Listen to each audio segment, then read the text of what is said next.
Good afternoon, everyone. You're welcome to the session today. Today is session 5, and I'm so excited about it. The last two sessions have been on digital marketing, and we had very practical sessions in terms of putting together our small businesses that are not very big.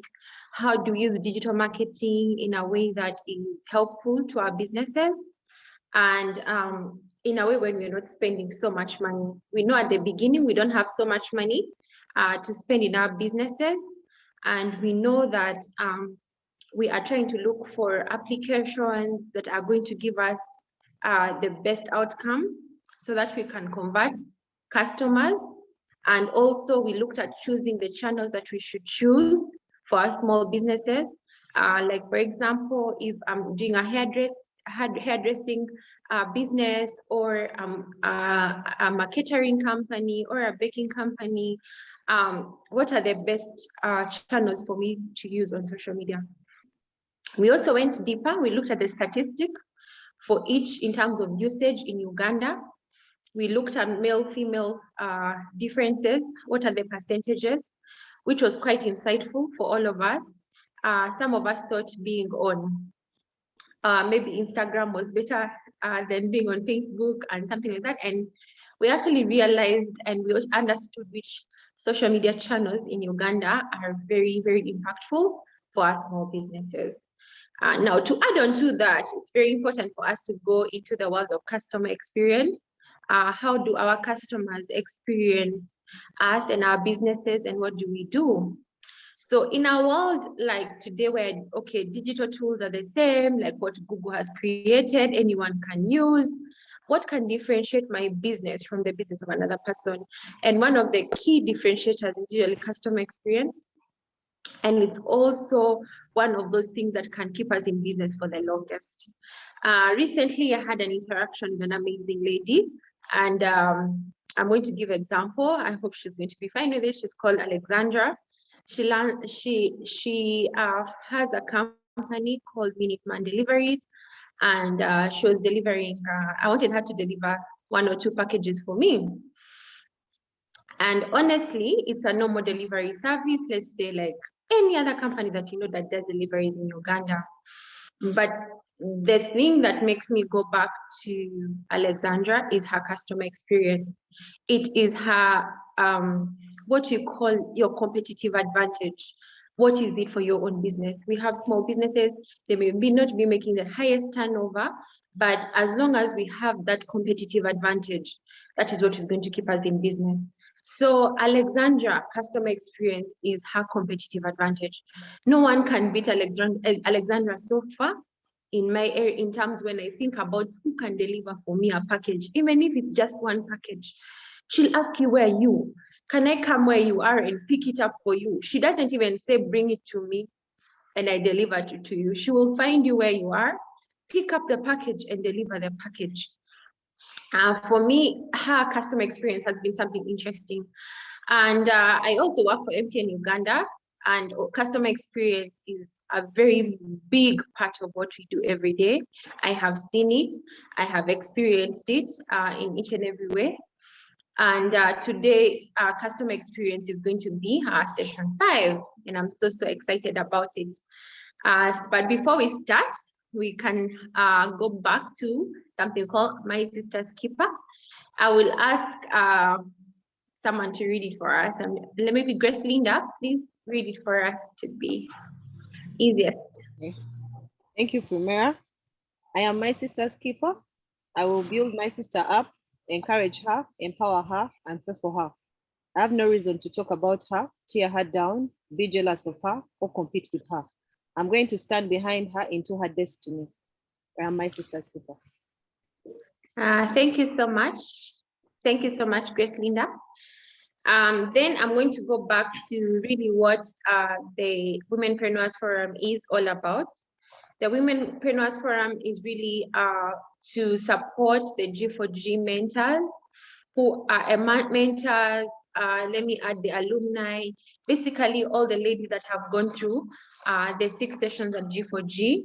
We all know that we all run some sort of side business. We are engaged in some sort of entrepreneurial activities in our lives.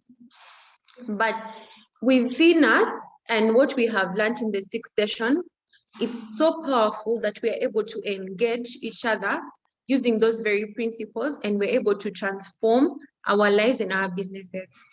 Now, so many times, for those ladies who may have come through the book club, especially, we've been reading books which are entrepreneurial half a year, books that are supporting us as women. And one of the things we've talked about consistently in all the books has been leveraging the communities in which we are in. So G4G is one of those communities in which we have and which we are in. But we also need to be able to leverage that community to be able to build it and let it build us.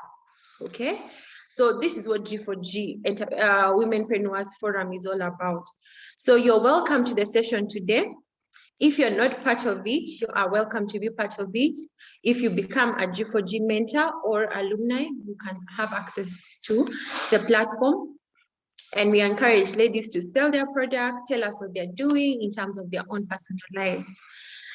So after this, I'd like to introduce our mentor, our facilitator of the day, who is a very amazing lady and coach, Grace Linda.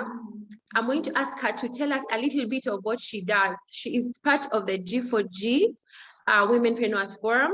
She's part of the planning committee, the committee that is behind all the projects, all the activities you're seeing.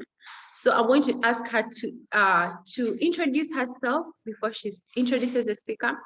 Tells us a little bit of what she does. She's an amazing coach. That's what I can tell you for sure. But I want her to expound more on her business and what she does.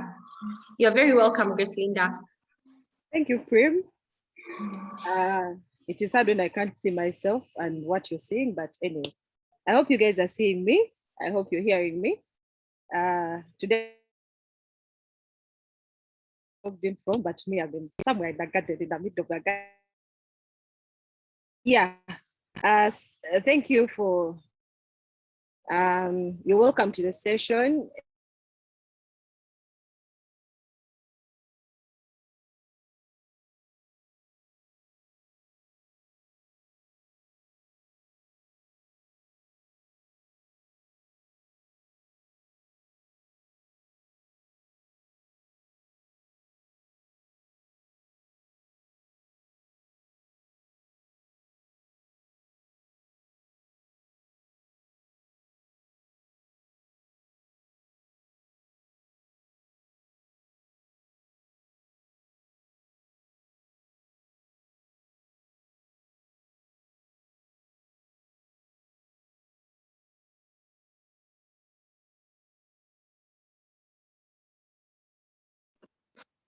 Hello, I'm not sure what has happened to Grace Linda, but as we wait for her to come on, we can go ahead and have introduced Agnes Mbasa, who is our speaker for today. I'd like to introduce her shortly. Just give me a second as we wait for.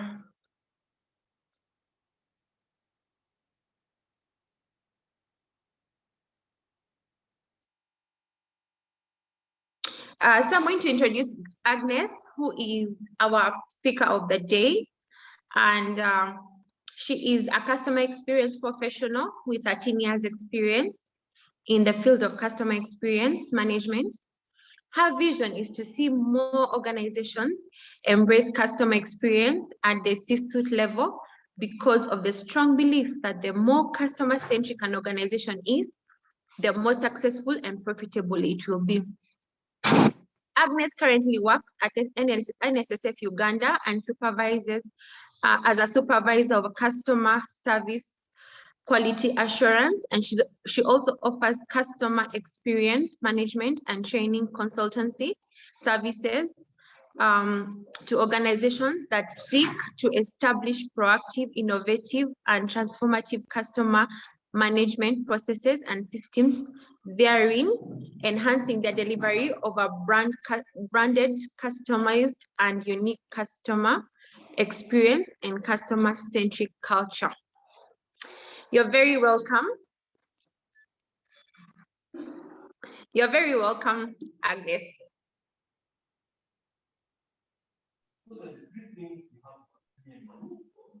Thank you, Primera. Hi, everyone.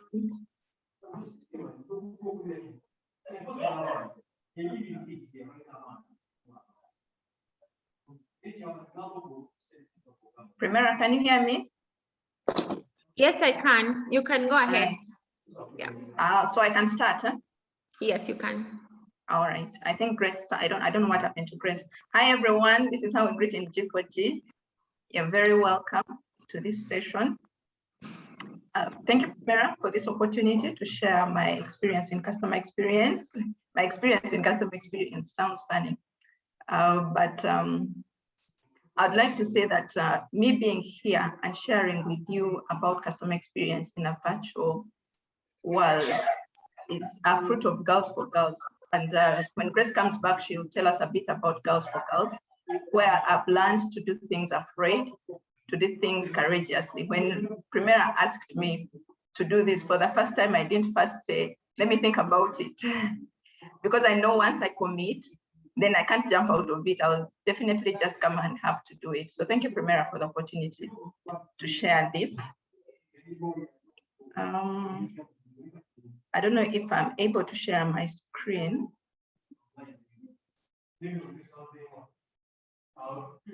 Prim, can you enable me to share my screen?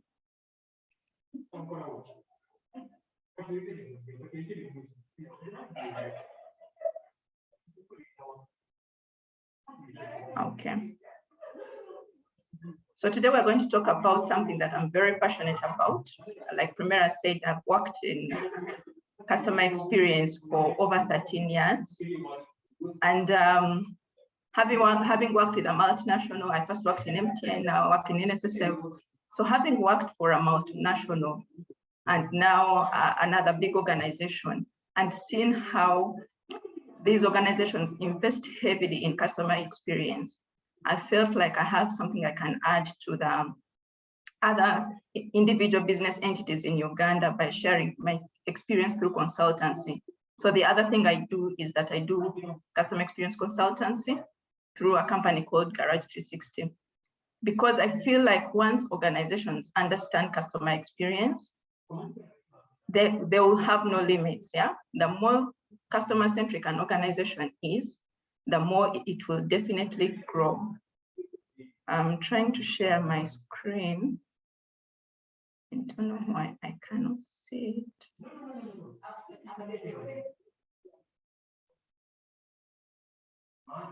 Give me a moment, please.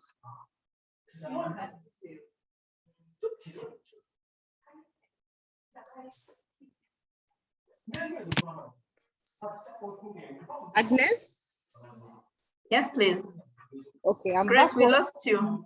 I'm so sorry. I think these the trees did not let me prosper. I don't know where you had stopped or you had started. I'm so sorry. So Primera had introduced me to start, Okay. but maybe we can double back. You give a brief about Girls for Girls, then I'll start. I think Primera had already done that. Yeah, just go right in. Me, I'm a professional counselor. I'm not the speaker for the day. I'm the moderator for this session. Since they already introduced the speaker, Agnes, just dive right in so that we don't waste any more time, especially for the people who logged in a bit early. Okay.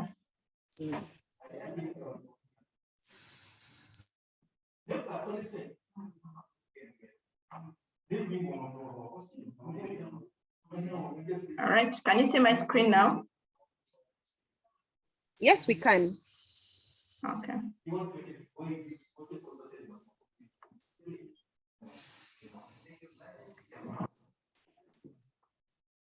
So I'm going to start with a small video. I'd like us to watch this video. And then you tell me, as you watch, make an observation. Then you'll tell me what you think about it in the chat. And Grace will help us read your reactions in the chat so that it can start us off. So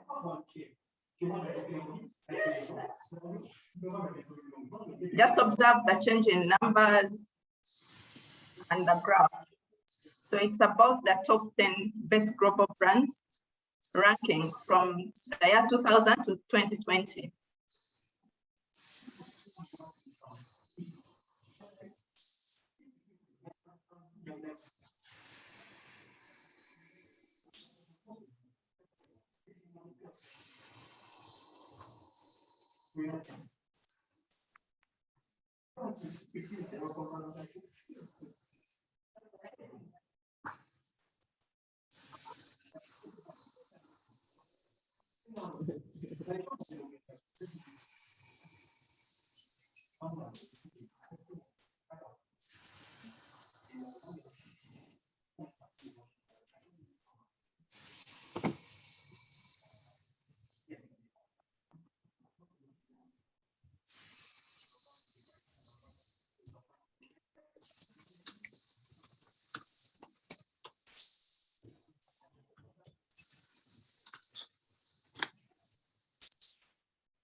Keep observing the new arrivals, Google like Toyota.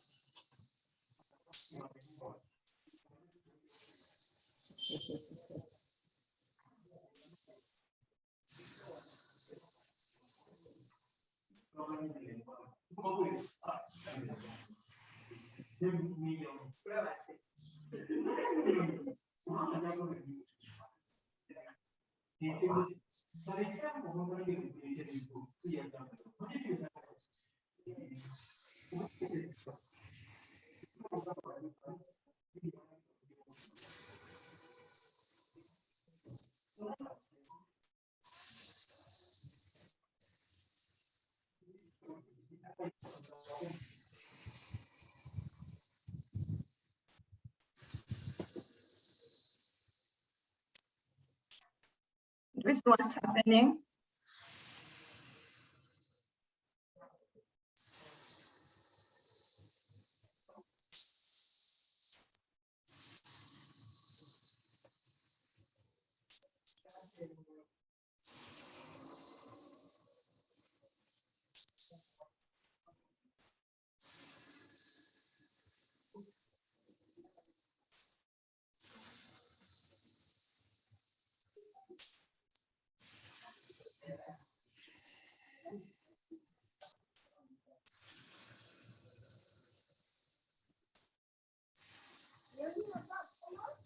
There is Amazon as a new entrant.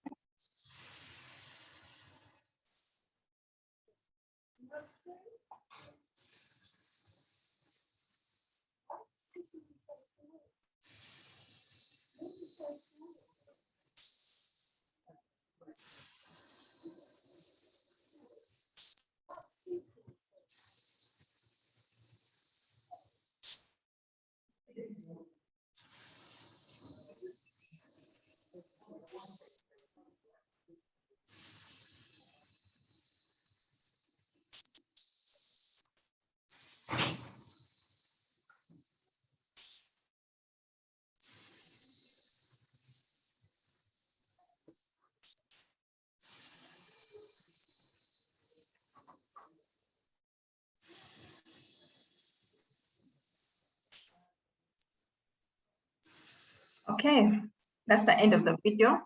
Grace, if you can tell us what people are saying in the chat, what have you observed as you are watching the brands that change from 2000, where we started from, and where we end at in 2020?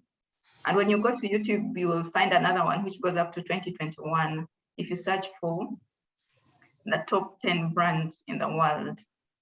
Any reactions in the chat, Grace? There are no reactions in that chat, Agnes, but what I can probably from my own what I thought of the video is that technology has, right from down, we had Coca-Cola at the top and it just changed, yeah? And now we have Apple, Google, Amazon, Microsoft at the top, yeah. Sure, thank you. The rest of the participants, maybe you can, if something comes to you, please post in the chat. What this video shows is that change is a fact of life. You know, you had Coca-Cola up there. The whole world knows Coca-Cola, yeah? And then technology comes in, the era of internet, yeah? The era of technology comes in, and then tech companies take over. But they're not just tech companies. They are companies that are known to be very customer-centric. Remember where we started from, that the more customer-centric an organization is, the more successful it will be. If you look at Apple, what did they do? And those are the things that we're going to be talking about. What can we learn from Apple? These guys started design thinking from a place of empathy. Their tech experts do not lead their design thinking teams, yeah? They bring in designers who design from a place of a customer. What would a customer enjoy? What would a customer be locked on to? That's how they design from a place of a customer and then come back inward. Yeah, so they are not inward, outward looking. They start from outside. Who is our customer? Who is our ideal customer? What would they want? Yeah, the most customer-centric organization from the era of Steve Jobs. That's why you see that even when Steve Jobs is not here today, it's still one of the top, it's still the top brand in the world. When you look at Google, what did they do? They answered, they solved a customer problem. And that's why they're up there. When you look at Amazon, they have an amazing story. I really, really love Amazon. When you look at a company like Amazon, remember there's a time when these guys invested very heavily in warehousing so that they can bring the distribution closer to their customers. And then technology came, and then they realized that hardcover books and this whole physical distribution through warehouses is not going to work anymore. What did he do? He was not afraid to double back and say, well, I've invested heavily in warehouses, but now technology is here. I have to take advantage of technology. Today, when you go to Amazon, you'll find the Kindle, you'll find ebooks, which are way cheaper than hardcover books. Why did he do that? He's evolving with the times, yeah? Today, Amazon is like, when you look at Amazon, it's like a bank. Yeah, you can have your debit card, your credit card. You can do so many things with just having an Amazon account. So he has evolved with the times, and that has kept him there. Why? He's thinking about the customer of today and the customer of tomorrow, and then the enabling that technology can give him. Yeah.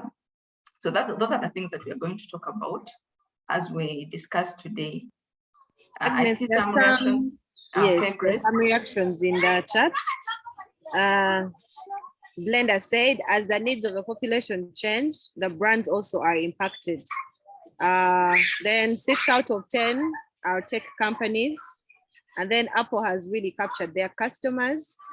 And someone said, over the last 6 years, the tech industry has really taken over. I also noticed how fast Apple went all the way up. In 1 year. Yes. When the other companies were taking a period of over 4 or 5 years to take over. Yes. So this is a lesson for us that when we leverage on technology, it can take us places. So let's be open-minded.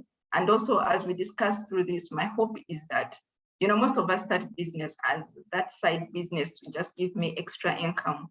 But I hope that in this environment, we are learning and being inspired to actually build empires, to stop thinking about our businesses as just small businesses. I have a mentor who really, really hates the word side hustle. Yeah, but to appreciate that we are capable of building empires and we have people to learn from. So thank you. So let's dig right in.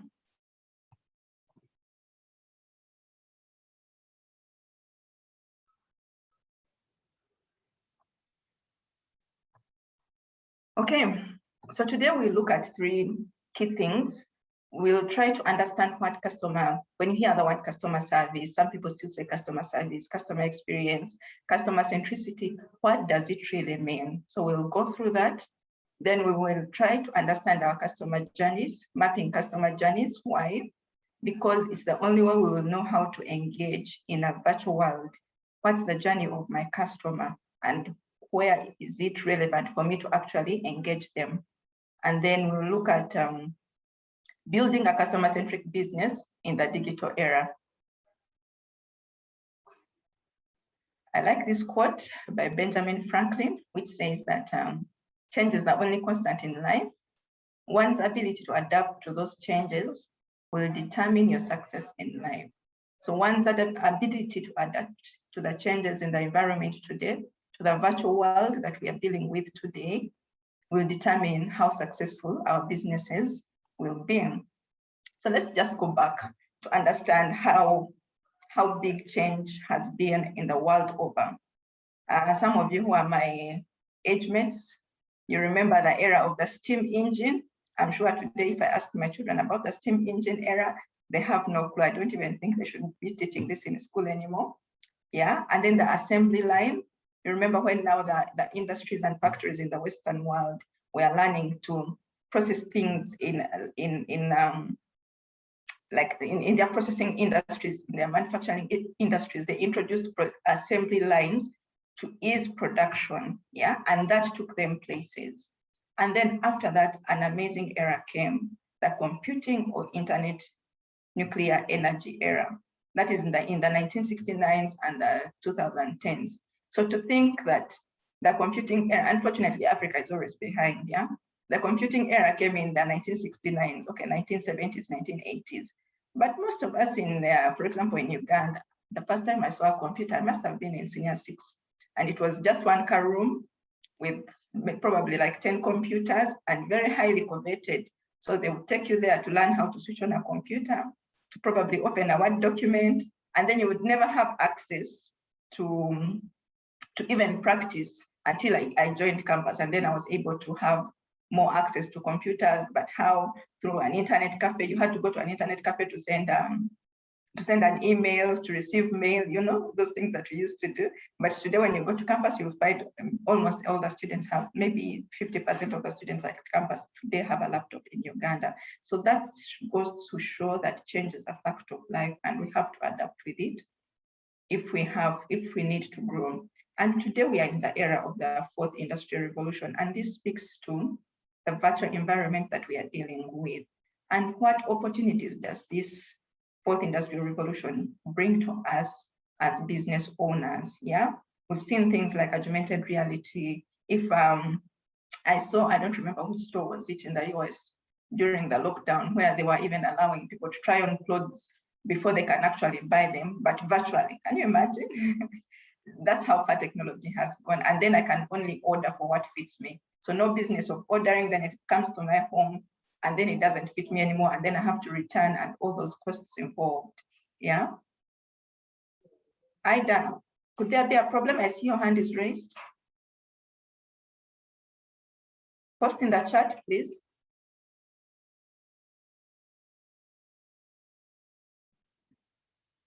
I hope I'm clear. I see someone who had raised her hand. Okay. You're clear. All right, thank you, Grace. Then, of course, the era of, we have things like cloud computing, organizations, like even as a business, like an individual business, like the businesses we are running. For me to keep my data, I don't need a server, yeah? I can just buy some cloud space somewhere and have my server there. We have Ida's hand is continuously raised. Maybe she can post in the chat. Ida, please post in the chat, then Grace will be able to see what could be the problem. Then mobile devices. In Uganda alone, our mobile device penetration is at 60%. And this is very key for us. So how do we leverage on that to virtually connect with our customers? So much as our mobile device penetration in Uganda is at 60%, I think it's about 66% now, at 60%. But our smartphone penetration, and Primera can correct me on this, is about 16%. Yeah, so then even when you're making decisions on how to virtually connect with your customers, is your customer on a smartphone or your customer is on a feature phone? Yeah, so how do you then make those decisions on how to connect with them? If you decide to connect with the one who has a smartphone, is that your niche? And if it's not your niche, then how can you connect to the other bigger, over 50%, mobile devices that are not actually smartphones. Should we just leave them behind, or you can actually have a solution for them? And I'll give examples as we go along. I can even actually give an example. I remember before the first lockdown, in regard to mobile phones, here at the fund, we were ready.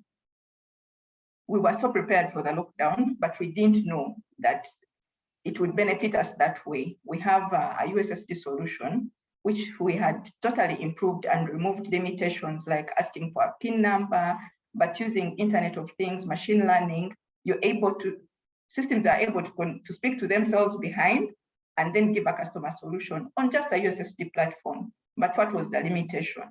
Customers didn't want to pay that 70 shillings per interaction. So you're like, okay, it saves me much more to do this for free for a customer, and then maybe MTN and Airtel can reverse bill me, and this customer gets this service free of charge at probably 40 shillings per interaction.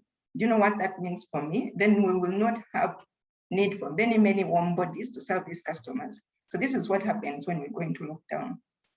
Our USSD usage increased by over 352%. Why? Because we were ready. Everyone is now at home, and customers people are a bit, what can I say, on pressure. They are uncertain of the future. They're looking for something to comfort them. So people just want to log in and check their balance and know, well, my money in NSSF is still there. I can even show it to my family members. But if anything happens, this is my balance in NSSF. You get some mobile devices that are not smartphones, are not to be forgotten as we think about connecting to our customers virtually. Today, our USSD gets about over 5,000 hits, and most 5,000 hits in a day.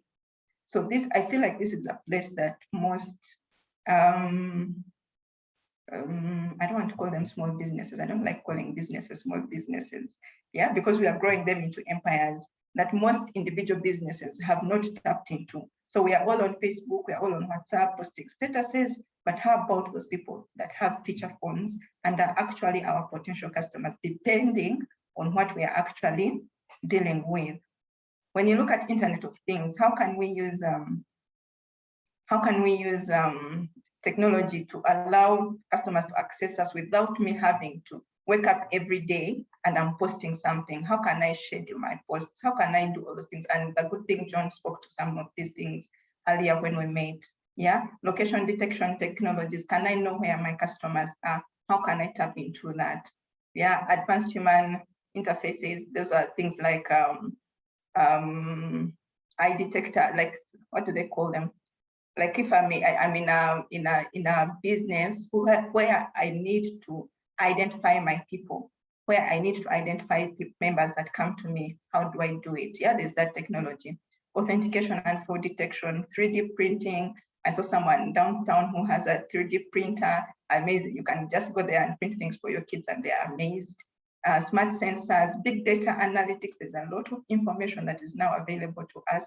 And we can also use this for our own businesses to understand who our customers are, to construct their journeys with us, how they interact with us, so that we can focus our interactions with them. So that even when we are doing this virtual engagement with our customers, we are not misfiring and just sending to anyone because it's seemingly cheap, it's seemingly easy to do, but to have targeted connection and engagements with our various customers. And then, of course, multi-level customer interaction and customer profiling. So the fourth, industrialization through digitalization, through digital business models, through even digitalization of products and service offerings. It gives us a platform to virtually connect with our customers. And we don't have to know these things, by the way. I'm not a techie person. I'm not a tech person. So I just need to know that they exist. And I find someone who can help me apply them in my business so that I can scale up, yeah? Because as an individual, if I keep doing the things myself, if I'm the one who runs the business, I'm the one who communicates, I'm the one who advertises, I mean, how many people can I reach? So just to understand that these things actually exist, and then looking for who can do this for me in my business. There are very many young people that are living campus that can actually do these things for us. So data scientists, analysts, very important in our business for us to tap into the 4IR.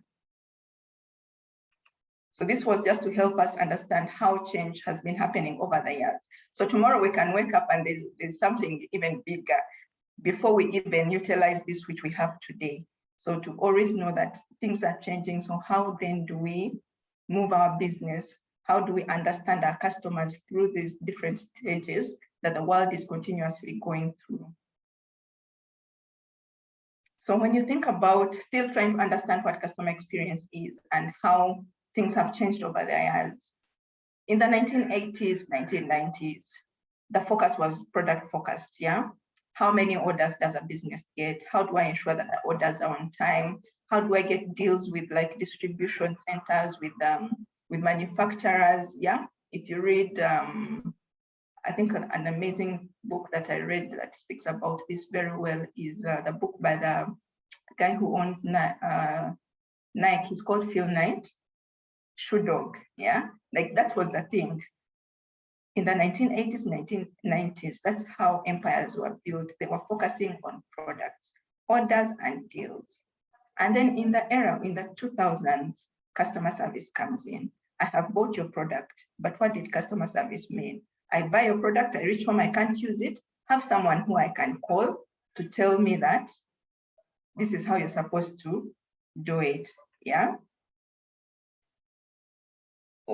So that was customer service, just waiting for calls from customers to ask questions about the product that they've already bought from you, or to ask how to reach you. So a bit of no proactiveness per se, but just having people in the business sitting there to receive calls from customers, to solve their problems, to guide them, and to do all that. But that wouldn't sustain businesses anymore. Then in 2010, something comes up, which is customer experience. So today we are going to be talking about customer experience and customer centricity. So today, while the focus is on relationship customer centricity, so today businesses are more focused on relationship building with customers and being customer centric with a bit of customer experience. So you realize that even when you go to organizations that are customer centric, they will not say that we have customer service officers. No. They're talking about customer experience. What is that my customer's experience with me at each touch point when they contact me? So this is where you get to ask yourself a question. Am I still doing customer service?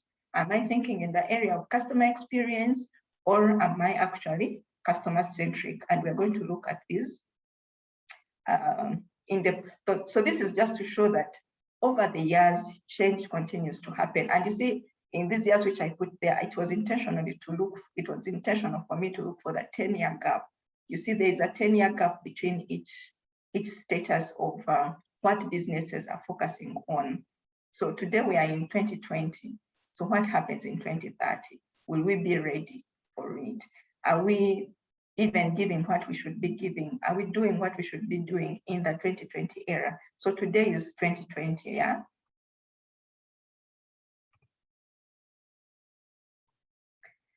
So like I was saying, customer service, this is just an assistance and advice service provided by a company to those people who buy or use its products or services.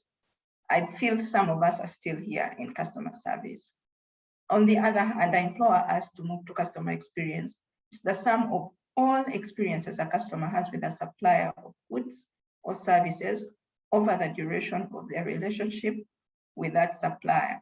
So just ask ourselves a question: when I sell something to someone after buying, do I ever do anything else to build or to check what their experience was so that I can know how to improve? After making sales, I'm done, yeah? And unless the customer calls me and says, oh, I bought this thing from you, but it's not working. What do we do to build, or what should we do to ensure that the customer's experience with our brand, with our business, from every point they interact with us, is actually an amazing experience? Because an amazing experience does so many things for your business. One, they will promote you to people you don't even know. Yeah, they've just become your salespeople, even when you don't know it. They promote you to their friends, to their families, to their colleagues, and everything and everything like that. And then they'll always come back to you because their experience they got from you was amazing. So what do we do to build this amazing experience for our customers? And this can include awareness, discovery, attraction, interaction at the time of purchase, when they are using the product.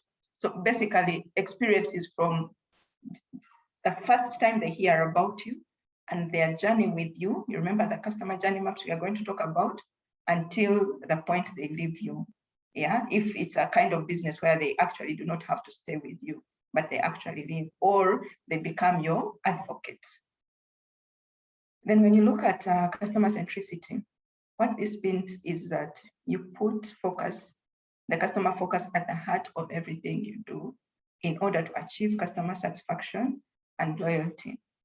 And I said that today we are going to be learning from big businesses a lot, because they are big because of the right things they have been doing. So if we want to be that big, maybe, yeah, it's easier to learn from them than doing things that I don't know where we would even get from them. The Bible says there is nothing new under the sun. So we are going to learn from big businesses. And here I would like to give an example of Amazon.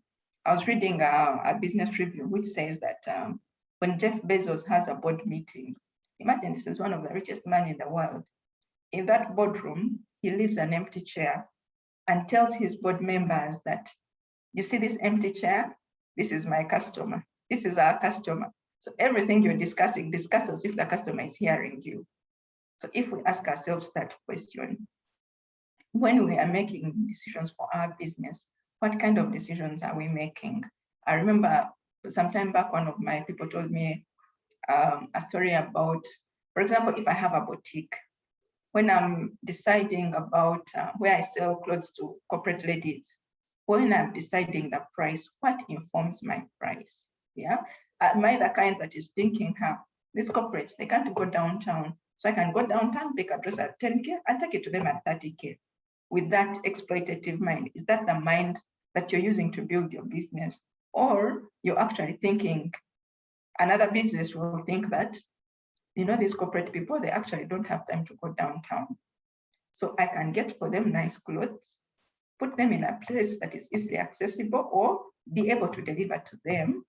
And in that way, both of us will win-win. So you're looking at solving their problem and earning an income, but not to exploit. So how do you make business decisions? Is the customer your focus? Are you thinking about their need? Are you thinking about solving their problem? Or you're just thinking about solving your own problem and therefore building your business from that? So when you think about that too, which is more sustainable? The one who is customer focused, thinking about the customer need, thinking about what problem he's solving for the customer, will be more sustainable, because customers' problems do not end. Yeah, they continuously increase over time. So if you're thinking about the customer, you'll even get more ideas to be creative, to be innovative in your business, and therefore drive customer satisfaction and loyalty, because they will feel like they can't do without you, because in any case, you're helping them solve a problem.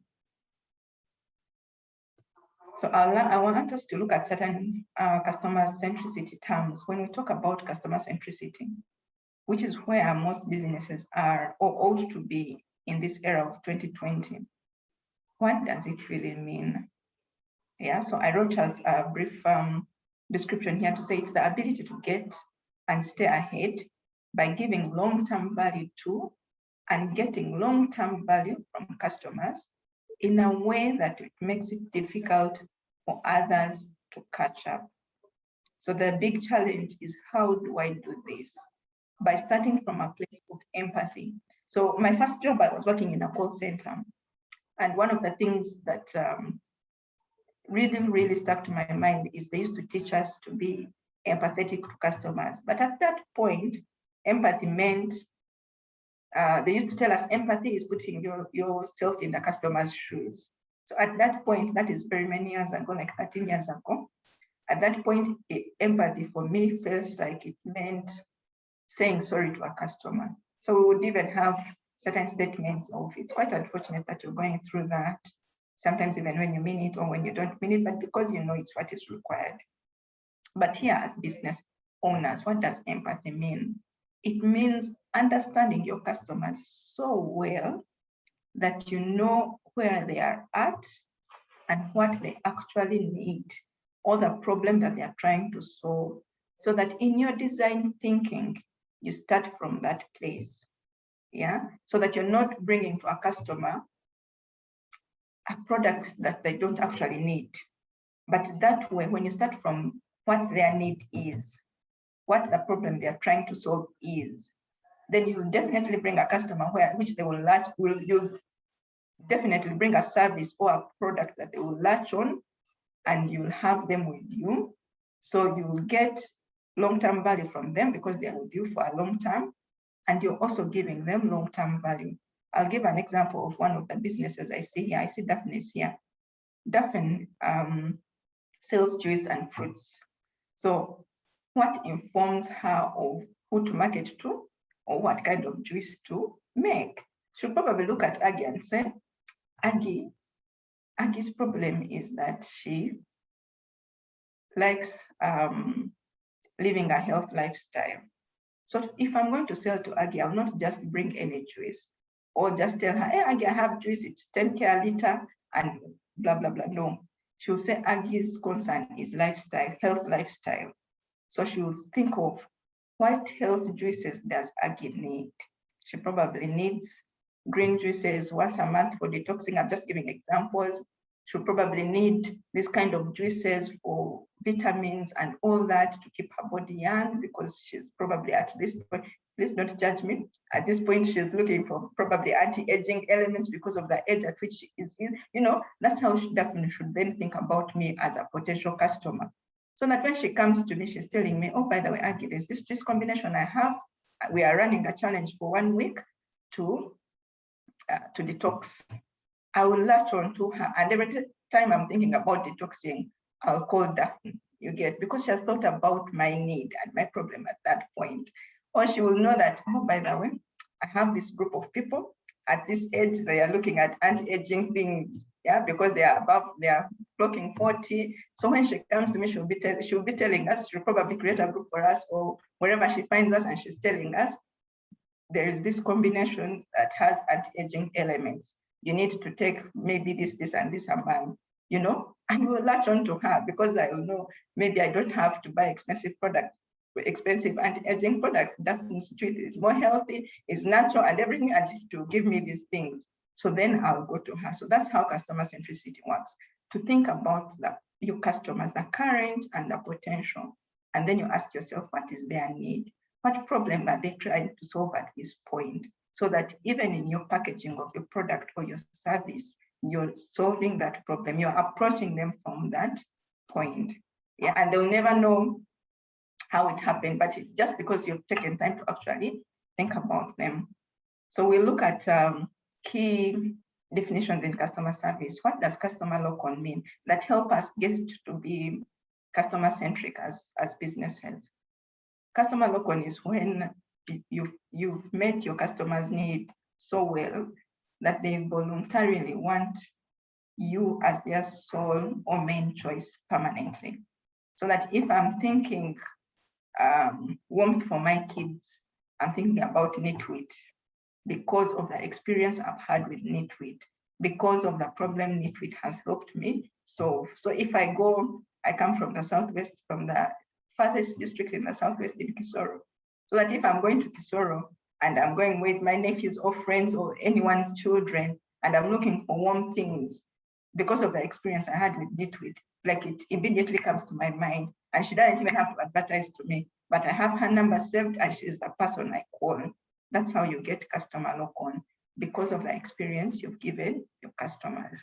And then customer power is when customers' needs, wants, desires, aspirations are defining a brand's offerings and value proposition. And for me, I think here, as we will see later, I'm not going to dwell on it here. I feel like this is what Apple has done. It has not become a top brand by some magic power or anything. This is what they have done. And if there are any iPhone users here, I'm sure this is where you are. You feel like you have power because this brand is giving you all your needs, your wants, your desires, your aspirations. You know, those products that people buy not to meet their basic need, but because it's a lifestyle, like it's meeting their aspirations. This is where they want to be. So they will, when Apple releases a new one, a new iPhone, they will definitely go and upgrade without even Apple overly advertising, yeah? And then disruption. And this is where we are today. We are talking about a virtual environment, a break with a conventional, changing the status quo, creating a new industry standard, causing an unexpected paradigm shift. So as a new business or as a business that is trying to grow, because I believe the businesses that we are doing, there's a lot of competition out there. So how can we leverage on technology to cause a paradigm shift in the business here in Kampala? And we can break with a conventional, so that we stand out and we become, again, I'll use Daphne.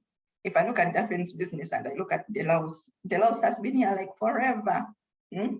What does Daphne need to do to either reach that level or even beat him? Yeah, how can she create a new industry standard? And everyone in Kampala will know by that chick's juice is the deal. These are things that we need to think about. And then, of course, enduring impact.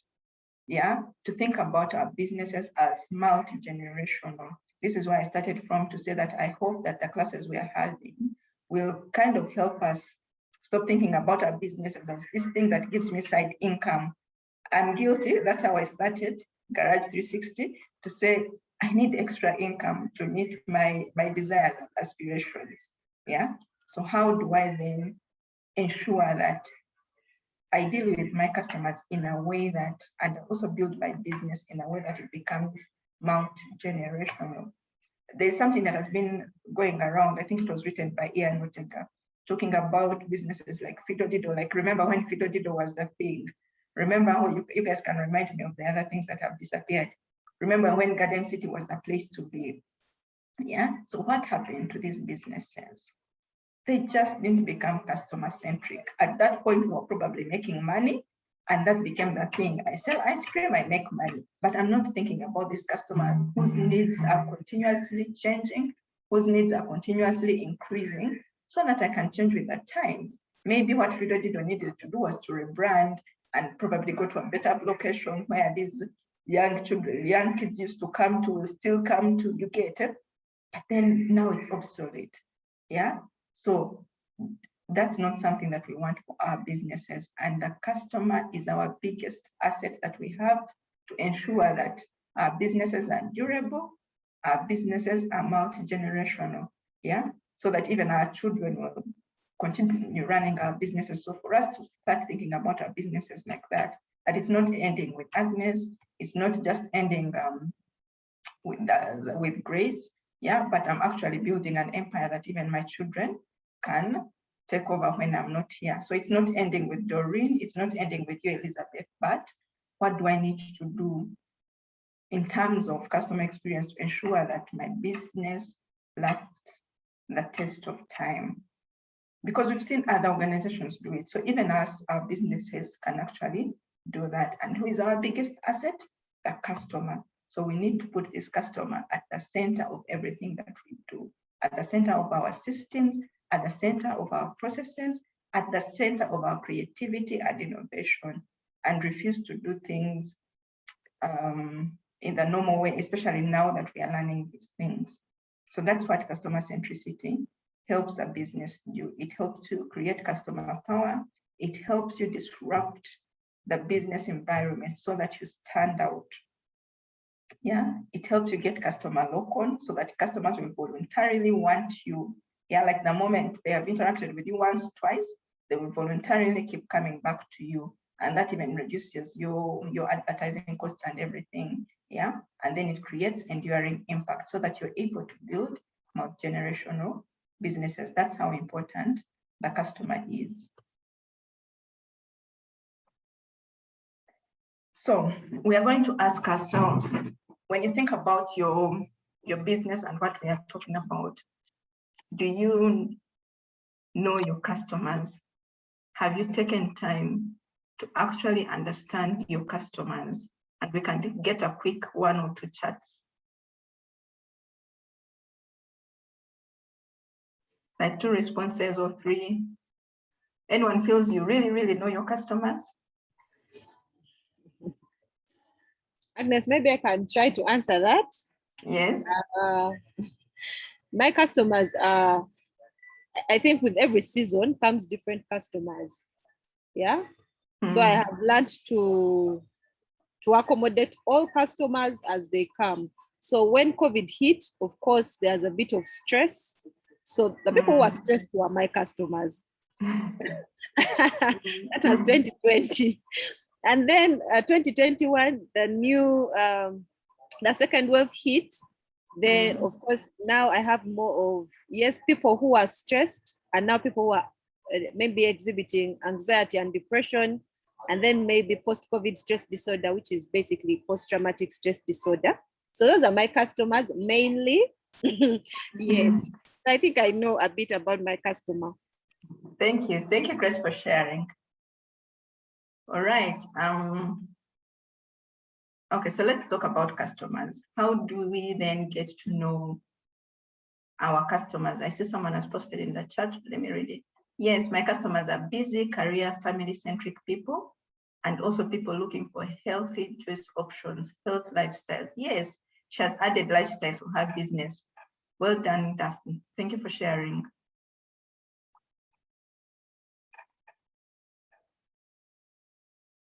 Okay.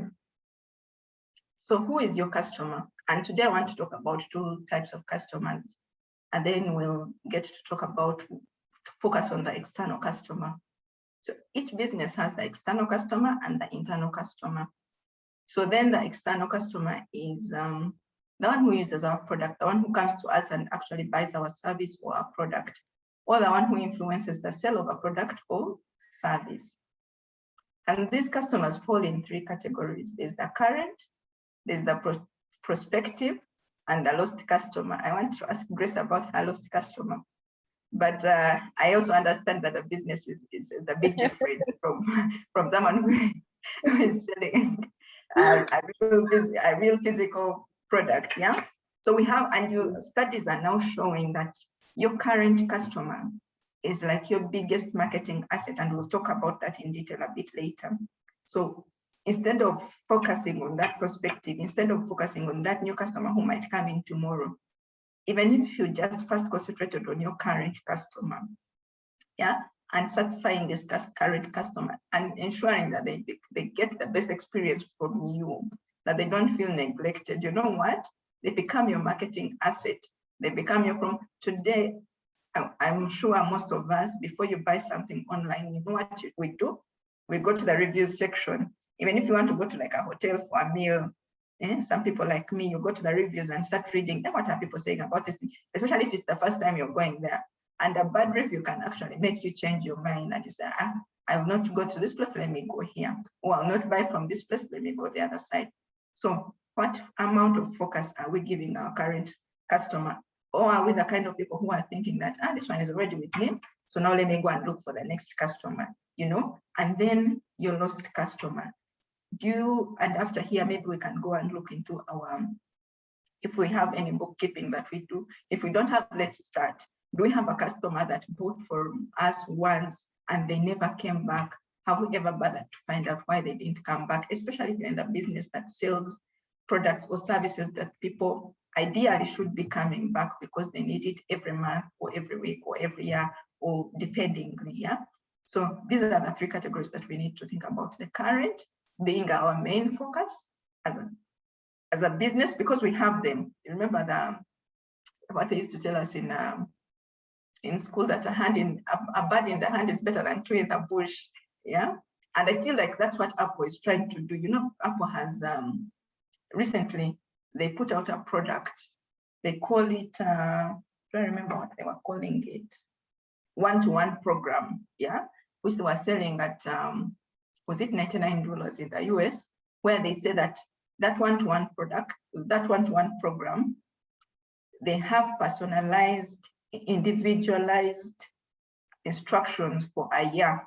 So if you sign up for that one-on-one program, today when you buy their new product, if you sign up for the one-to-one program, they give you personalized, individualized instructions for a year. their belief is that once they do this, once a customer understands their product so well, yeah, they will have a better experience with it and therefore create an emotional connection to the product and to the brand. So imagine a customer creates an emotional connection to your product and your brand. You know what they will do? They'll talk about you wherever they go, to their colleagues, to their friends, to their family members, anyone they ever meet looking for that thing. They'll tell them, by the way, you don't know. You guys have iPhone, people talking about the iPhone, even when we feel like it's inconveniencing, you have to buy every app and all those things. Yeah, so for them, that's what they're working with. They have decided that, you know what, let's focus on this current customer.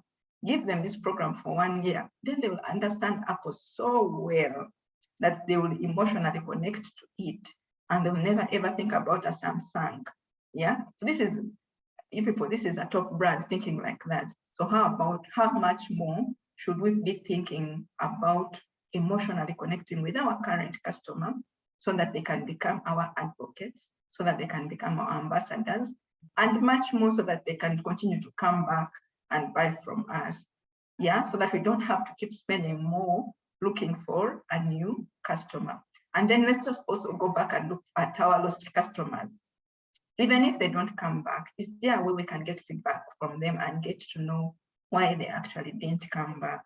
Because when we get this feedback, you know what it does for us? It helps us improve our processes. It helps us improve that thing that we didn't do well and ensure that the other customer who is still with us never gets that experience again. And then for our businesses, we have the internal customer. Some of us are running a one-man show, a one-man business, which is very okay. You are that internal customer. I remember when Manuela came and spoke to us and she told us about getting time to think about our businesses. So even me, if it's my own business and I'm alone, I should have meetings with myself and ask myself hard questions. Yeah, and ask myself what goals I'm working towards, or how I'm serving this business, or how this business is serving me. So to also think about myself as a customer in my business. Then in other businesses where you have other people that you're working with, the people that you're working with are your internal customers. So the same way you're thinking and taking care of the external customer is the same way you ought to take care of your internal customer. For example, if I have a sales agent, do they understand the vision for this business the way I want them to? Does their heart beat for their business the way my heart beats for my business? Yeah. Do I take time to actually sit with them and educate them and share this passion with them, so that when they are out there and they're talking about my business, they are talking about it as if it is their own? Yeah. And I worked in MTN a bit, and I feel like this is what MTN did to us. People work in MTN, please don't report me. I feel like those guys know how to sell their brand to employees. Like, you feel your blood is yellow. I worked in MTN for 7 or 8 years. Like, even leaving, you feel like, my God, I'm leaving a family. There's that thing that they do. They sell the vision, the mission, you know, they send you all those things and you're all singing yellow, yellow, like your blood is yellow. You really get soaked into the brand and you love it and you like representing it. Yeah, even sitting in a place and saying that I'm working. And meanwhile, even I think the first 2 or 3 years I was a contract staff in MTN, I kind of felt like I belonged to the brand, like they really drummed into our heads. So even you, the internal customers that you work with, they need to have the same heartbeat for the business. So make time for them, to teach them, to educate them. They need to know the vision. They need to know your goals so that they can amply represent you to the external customers, because that internal customer can also break you. And then you also don't want to be in our businesses, which are just starting out and we are still building them. We don't want to be in a place where our internal customer is changing every month.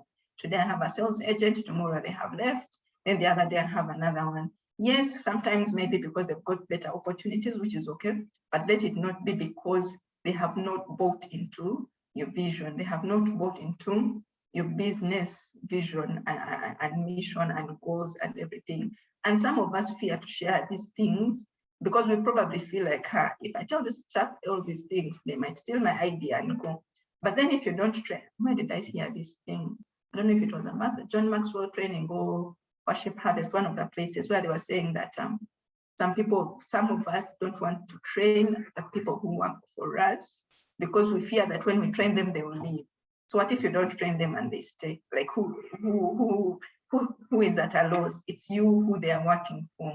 So to also think not only about the external customer, but also the internal customer, because your internal customer actually influences what the external customer goes through. Okay, so I want to talk about a theory that for me helped me understand customers. I first got this theory from my boss, and I had never understood customers that way. Some of us who did arts and studied like social sciences somewhere, we know this theory, the Abraham Maslow's law of human needs. It's a motivational theory, which is really used in social sciences, but it can help us understand and explain our customers. It's a very old theory, 1943. I love theories so much because they help me understand things and put things into perspective. So Abraham says that, proposed in this theory, that people are motivated to satisfy several needs. And some of these needs take precedence over the others. Yeah. So how does this theory help us understand customers? And remember, when we are talking about customers, we are talking about the current, the prospect, and the lost customer. And of course, Maslow's theory has like five steps. When you go to look at it, it has basic, then it has acceptance, yeah, things like that. But I picked out these three to start from, to say that every human being has a basic need, which is these are physiological needs of food, shelter. Grace can help me with some of them. Food, shelter, clothing. Like these are basic needs that every human being is looking for. And once people are able to meet these basic needs, they start longing for wants. I want a nice car. I have a home in Nigeria, it's too far, the jam is too much. Now I want a house in Nakuru. So they start thinking about things that give them esteem, because now the basic needs are no longer an issue. They can get them anyway, they can afford them anyway. Yeah, even just think about it. As you think about if you've worked before, or even in your business, the first time you're making little money, your concerns are your taxi fare to work, your ability to pay rent if you're renting, and your ability to put food on the table for yourself. Yeah, but then your salary increases, and then you start thinking about, now you can access a loan. If you're not very well financially aware, you start thinking of getting a loan to buy a car. Most people in my area, the first loan was to buy a car because you're tired of using the taxis, and you're in a corporate environment where almost everyone is driving a car. And then once their wants are met, everyone reaches a place of fulfillment, of self-actualization, where you're meeting your desires. If my desire is to go for holiday to the Bahamas every month, like those are the things I'm thinking about now, because my basic needs, my wants are all met now. So now I'm looking at my aspirations, the things I've always wanted to do. They're the things I now want to do. So when we come back to think about our businesses, when customers initially come to us, they are usually thinking about these basic things: functionality and affordability. If I buy this warm jumper from Knitwit, is it working? Does it keep my children warm? Is it durable? Can it last for a certain period of time? Does it fit? Like those are the things that we are looking at. If I'm buying juice from Daphne, is it sweet? Does it give me the nutritional values that I'm looking for? Is it affordable? Like initially, this is what people are looking at: functionality and affordability. And once they find that it is, so of course, when they buy it once and it's not functional, it's not working for them, it's not meeting their need, they leave you. Probably that's your lost customer, and they go to another person. But if you meet those two, if you meet the functionality, if you meet the if they can afford it, they will continue to come. But then after that, they start looking at other things. Is it easy for me to do business with this person? How responsive is this person? Yeah. For example, if you post something on Facebook, how long do you take to respond to all the people that have asked you, where can I find you? Do you have size 10? Do you have, like, how long does it actually take you to respond? Because if it takes you long, people just move on. At that point, maybe they have some company they want to buy, then for you to respond one day later, when someone has gone back home and thought about it, and it's like, hey, by that one, maybe I can't actually afford that shoe. Yeah, so now these are the things, or they say, how can you take one day to respond to me? And they move on, yet you are meeting their functionality and their affordability. So once you meet need one, they start thinking about need two. They start having wants. Yeah, they want things delivered to them. They want you to call them before they call you. They want you to maybe thank them after they have bought from you. Yeah, so a customer can be, I think, this chick has never even sent me a thank you message. Yeah, or she works somewhere, she buys from someone and someone the same thing from someone else because maybe that day they couldn't get it from you. And then the other person does what you don't do. They probably send them a thank you message, or there are people. There's a lady I buy from my children's books, and she always puts, I feel like she's a little bit expensive, more expensive than Aristoc. I buy from her because she can deliver. The first time I bought for her, I was buying a gift for my daughter. So she sent it, it was in a gift bag, and she had put a bookmark with a very nice message to my daughter, yeah? And I got hooked. Now when I'm looking, I like buying books for birthday gifts for children. So now when I'm looking for birthday gifts for children, I call her. I know, so that means that I'm a customer who has moved away from Aristoc because I found another person who can give me almost the same thing, but with better service. So now I'm thinking about my wants. I'm no longer looking at functionality and affordability. And then once you're meeting their wants, they are now looking for that wow factor. Yeah, they're looking for impeccable service. Yeah, they are now thinking about, so that one is supposed to be 3, not 1. Apologies for the typo. So they're thinking about how can Primera, who I have bought from, who have given business, they are looking for that wow factor and they are not seeing it. So we should think about it even before they start looking for it. And also to note that even if you meet number 2, number 1 should be a constant, because you might be easy to do business with, you're responsive and everything. But if you lose it on functionality and affordability, the customer today is very empowered, then they can easily move away and go somewhere else. So the deal is that once you can meet functionality and affordability, the basics, don't slack back on them, yeah?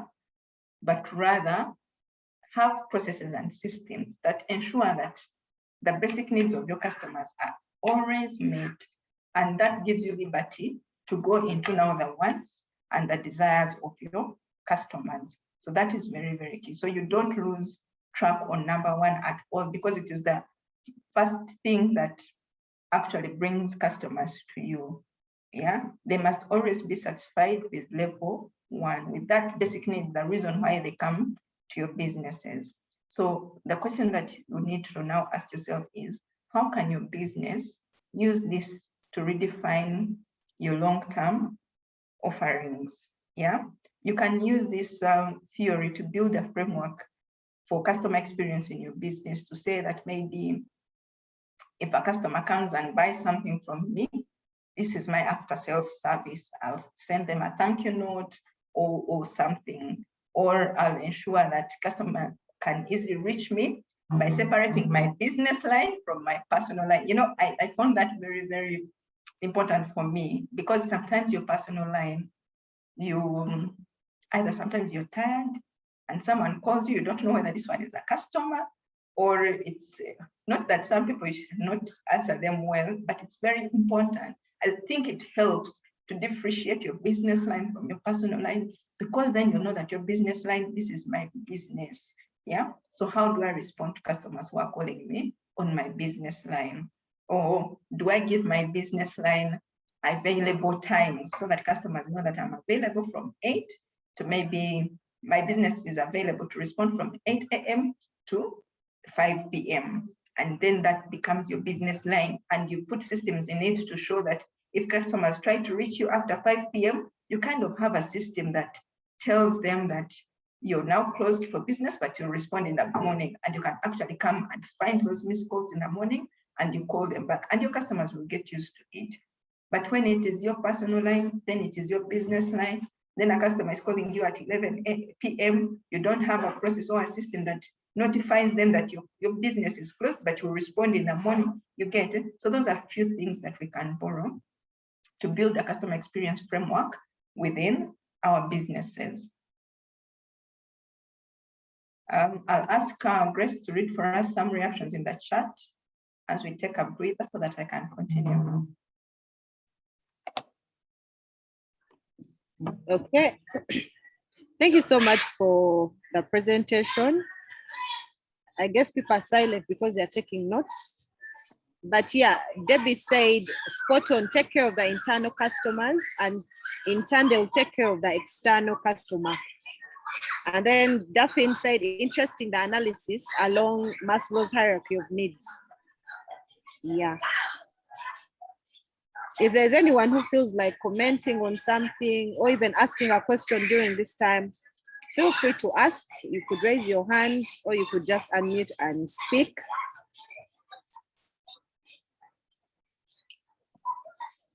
This break does not mean you go away. It simply means you can take some water, make some tea,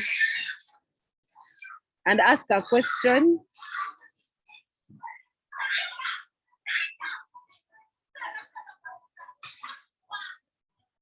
It also meant that I could take a sip of water, so we can continue if there's no question.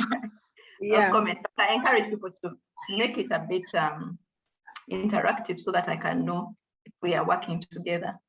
Okay, so the Maslow's theory helps us really. It represents how customers focus on and prioritize each type of need, and also shows us why, sometimes you can have very good quality products. Recently, I have a business mentor. Recently, she shared some business page. I've forgotten what it is on Facebook. Who, like the way she was responding to customers, she would say, "Over now we are closed. If you disturb me, I'll even block you." And then people were saying that, but this chick has very good products. So people just go there maybe because the quality of the product is nice. But now imagine that business gets a competitor in the market who is more customer-centric, who is mindful of giving the customers a good experience. Definitely people will move away. Yeah. So this theory helps us understand that customers have those needs, and that's how they prioritize their needs, even as they move out to purchase. Yeah. Even when you think about yourself, just think about the places you go to buy certain things from. This is how we actually think. You buy from someone, and then you now start thinking about these things, but this person, she didn't even do this for me. She didn't even package well. And you're like, let me just go to someone else. So what does your customer really want after talking about all those things? Your customer wants to find it easy to engage you. Yeah. So what access lines do you have for your customer in this virtual environment? Yeah. Think about it. Is it easy for them to actually reach you? Do you just have one mobile number where if you are at work or you're in a session, the customers can't actually reach you? Like, how can you make it easier for your customers to engage with you? And of course, social media pages are the best place. Unfortunately, our Facebook has issues in our country, so you need VPN. But I was so surprised when, what was his name? John, the one who was taking us through digital marketing. When he presented the numbers and showed us that 1.5 million Ugandans are still on Facebook. I'm the kind of person who had given up on Facebook. I would rarely go to Facebook because of the hassle of going to VPN and all that. Yeah. So social media is a place for us to engage with our customers. It's here for us in this virtual environment. Yeah. So some of us, people, if you're like me, who think like Instagram, Twitter are not your space because you feel like there are too many things, just think about your business. Where is your customer? And if your customer is on Instagram, please just go and find them there.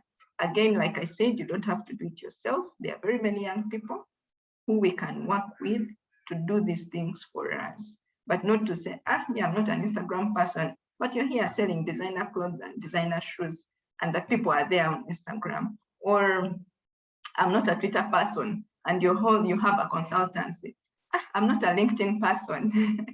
Yeah, and yet you're running a consultancy. Like, for me, this has been a very big wake-up call for me, and I'm working on something, especially after John, I think he was called John, Primera can correct me, after John's class, to know that these spaces are for us to connect with our customers in this virtual world. We cannot hide from them forever. Yeah, I think I see Claire on the call. I see what New Vision is doing now. They are online. Yeah, when I see her status and she's sharing the New Vision stories, you get interested and actually go to look for New Vision. Yet otherwise, I would never go out there to buy a newspaper. Yeah, but when I see that engagement, to see that New Vision actually has an app, I can go and get updated on these things. I can go and download classwork for my children because it's now there. Or they've shown me that their printed copy has classwork for P5, and probably I have a P5 child. I'll be prompted to go and look for that physical copy. So these spaces are for us to use. Let's not shy away from them. The more we shy away from them, the more other people come and take this business from us.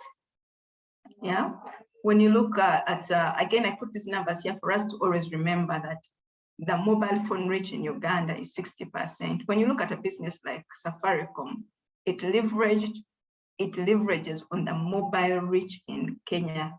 The way they built, what is it called? Their mobile money is M-Pesa, yeah? The way they're able to give loans to farmers, like they think about that mobile customer who has they call them feature phones, you know, those capability phones, who the way they come, that's how they stay. You can't download apps, anything. That's why they're called feature phones. Yeah, they leverage on it to make lots and lots of money, not from a selfish point, but to say, I can actually solve this farmer's problem and also make money. Yeah, the 16% smartphone penetration, how many are we reaching in Uganda who actually have a smartphone? Yeah, 26% internet penetration. This 26% internet penetration does not include social media. I think social media, we have like 3.5%. Someone who has the correct numbers can correct me. So the ones who can reach you and reach us, so websites are still relevant in our country.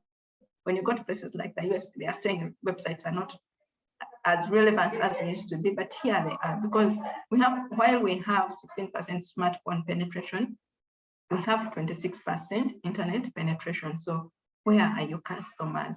How easy is it for them to reach you? And then here, I even remember something that is very common. When when you go to Facebook and someone posts something nice and you're interested and they don't put a price, and then someone asks the price, they say inbox. Like 5 people are asking for price and you're saying inbox. And I'm in my head, I'm thinking, you think you're the only one who has this thing in Uganda. Like, what is making you hide that price? Yeah, these are things that we put away the customer, and the customer think, this one is hiding the price because she's cheating us, and then they'll never ever come to your inbox. Like, you want them to actually come to your inbox. And then customers want us to act with empathy. I talked a little bit about empathy to say empathy is understanding your customer inside and out, like using data to understand your customer. Even the data that you already have, how can you use it to understand your customer so that you can be more creative, and more innovative? Do you take time to get feedback from your customer and understand whether your process is working for them? So that if something in the process is not working for them, it gives you an opportunity to innovate, to improve that process so that their next experience will be better and the experience for the next customer will even be better. So empathy is not just saying sorry to a customer, no, but rather understanding them so well so that your solutions or the service or the product you're giving them is actually meeting their need. Then, of course, customers expect to be treated fairly and with respect, no matter who they are. Even if it's that customer who brings in the lists for your business, just treat them fairly and with respect, and they will surely continue coming. And in future, they will even be buying more from you because they've gotten that from you. And then, of course, provide service in time of need. If I order something and I need it at 1 because I eat my lunch at 1 p.m., if you're delayed, like you should have processes. When I'm talking about this, have processes that will allow you to deliver it at that time you promised. And if in any case you're delayed, let me know in time so that you manage my expectations. Don't just think, she'll just wait. Yeah, and then you'll explain later. Now you have more explaining to do later because the thing has arrived late, it has probably delayed me and all those things. Yeah, but provide service in the customer's time of need. And if you're not able to, let them know in time. Yeah, respect your customer's time. And this goes, but I keep talking about processes. Why? They help us do so much for the customer, because, and then you're even able to pass it on to the person that you're working with. If your business grows, once you have your processes documented, it's then very easy for you to let someone sit in for you, to let someone else receive those orders. You know, when you're sick, your business does not die with you. Okay, you're probably away from to hospital and people are calling you and you say, you know what, I've been admitted, I'm not able to do that. Yeah, so respect customers' time. Tell them what they need to know beforehand, and we'll be looking at the different touch points. How do people hear about your business? Yeah, minimize the need for the customer to repeat themselves when they are giving you business or when they are putting in an order, and make what they need to do straightforward. For example, if you're offering a business where, I like the way Manuela does this. Manuela was here before talking to us about, I think she did the second or third session with us.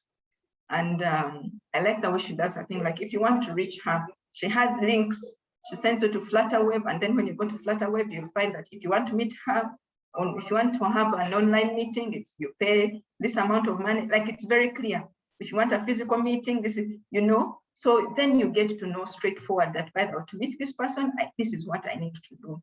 Not saying, if for more details, call me. Like technology makes this available, possible for us to do. We can have this organization in our businesses so that from the word go, customers know what they need to do to reach us or to get services from us.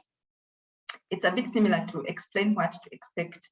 Yeah, be clear about the steps involved.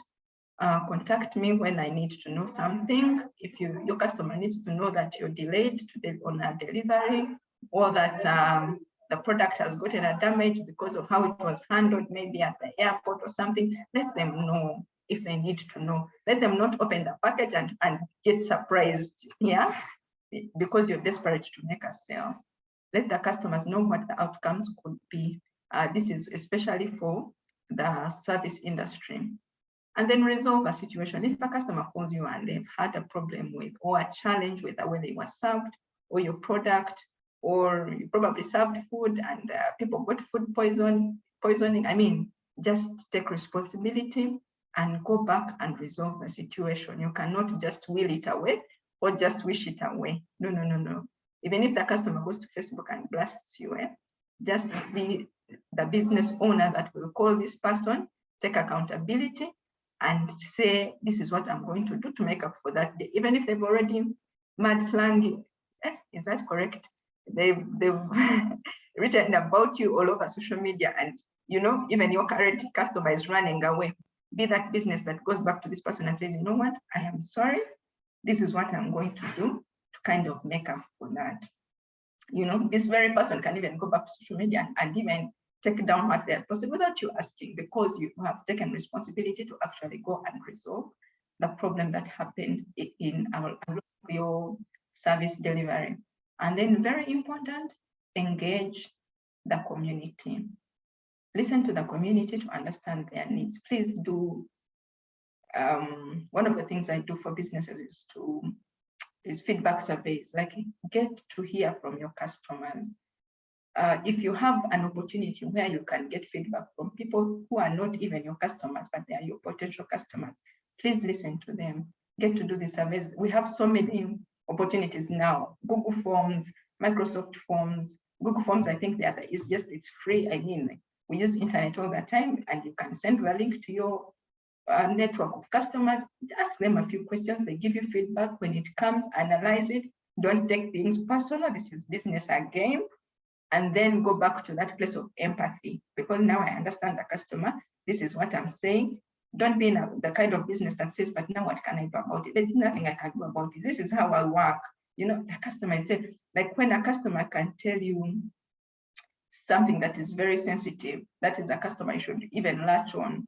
We have something we use in customer service called, in customer experience, called the Net Promoter Score metric. It's a measure that we use to measure satisfaction levels and whether your customer can actually promote you to another customer. So it brings results which have a detractor, a passive, and a promoter. A promoter is someone who gives you 9 or 10 out of 10. Then the passive gives you 7 or 8 out of 10. Then the detractor, that one who is very angry, gives you either between 1 and 6. If someone scores you 1 to 6 out of 10, that is a detractor. And we learned that that one is your most important client, because the reason they're giving you very low marks is because they are passionate about that thing which they have been getting from you. So they want you to improve. So the moment you can work on the feedback that the detractor is giving to you, like you'll win them for life. Yeah. And then that metric shows us that the passives, those ones who give you 7 or 8 out of 10, they don't care. So they just want to make you feel good or what, but tomorrow if they get the next best service provider, they'll actually leave you. So we kind of are very cautious of the passive. Yeah, the customers that give you 7 or 8 out of 10, it's just that they don't care or they are busy. We have a challenge with Ugandans. Most of us are Ugandans. I'll say it. We don't like giving feedback. You know, a customer can even call you and quarrel about maybe an officer who gave them bad service. You ask for the name and they refuse to tell you. They say, if I tell you their name, you'll fire them. You get. So we are in an environment that already does not like giving you feedback. So that is also something that we need to work with. But let's engage the community if we have an opportunity to get to hear and understand their needs so that we are not overly working with assumptions.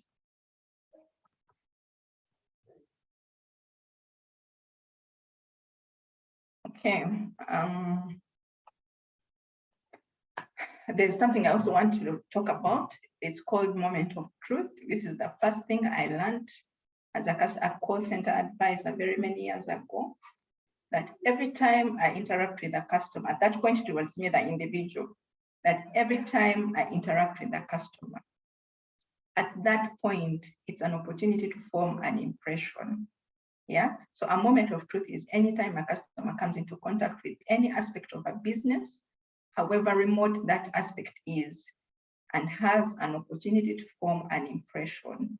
Yeah, it's a concept that was developed by someone called Jan Carlson. So every time a customer comes into contact with your brand, with your business, they can form, the impression can be a moment of misery, or it can be a moment of magic, or it can just be a basic moment where you see the orange. I'm not very happy, I'm not sad, I just got what I expected. They didn't do anything much. Yeah. So when we think about our business and the different touch points that a customer has with our business, if we are on social media, that's a touch point. If I'm posting statuses on my WhatsApp, that's a touch point. If I'm advertising somewhere, that's a touch point. If I'm sending messages, that's like the various touch points. The delivery guy I use, that's a touch point, you know? Am I the kind of guy am I the kind of business that does not mind which delivery guy is delivering my products? So I'm probably delivering beauty products.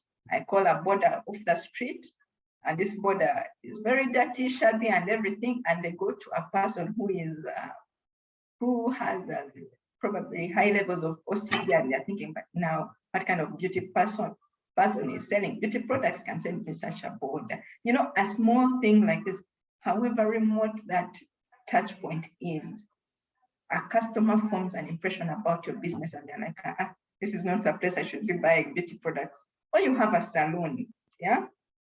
And then you go to the salon, but the ladies who are working on the hair, the ladies you expect to work on my hair and it looks nice and I walk out looking nice. The way their hair looks or the way they are dressed, I'm like, no way. Like immediately my confidence is out the window and I'll probably walk away. And this salon that is that is in Tinder. I used to go there. The owner uses the girls in the salon to advertise. I've forgotten the name. I wish I remembered. I would have mentioned her name. That's how you create adverts, by the way, for your business. She uses the girls in the salon to advertise her hairstyles. So every time you go to her salon, be sure to find one of the hairstyles you're looking to do on one of the girls' heads, and it's neat and looking nice. You know, I always looked forward to going to that salon. I stopped going there because of the lockdown and all that. So every time a customer interacts with their business, they have an opportunity to form an impression. So what does this mean for us? This means that we need to be cautious. We need to think through these points of contact that a customer has with our businesses, because it's an opportunity to create a moment of magic. So let's have as many moments of magic as we can. Let's create as many moments of magic as we can for our businesses. So as we create those moments of magic, I wanted to talk about the different brand touch points or the different business touch points, but we know that your business is a brand, yeah? How do you market?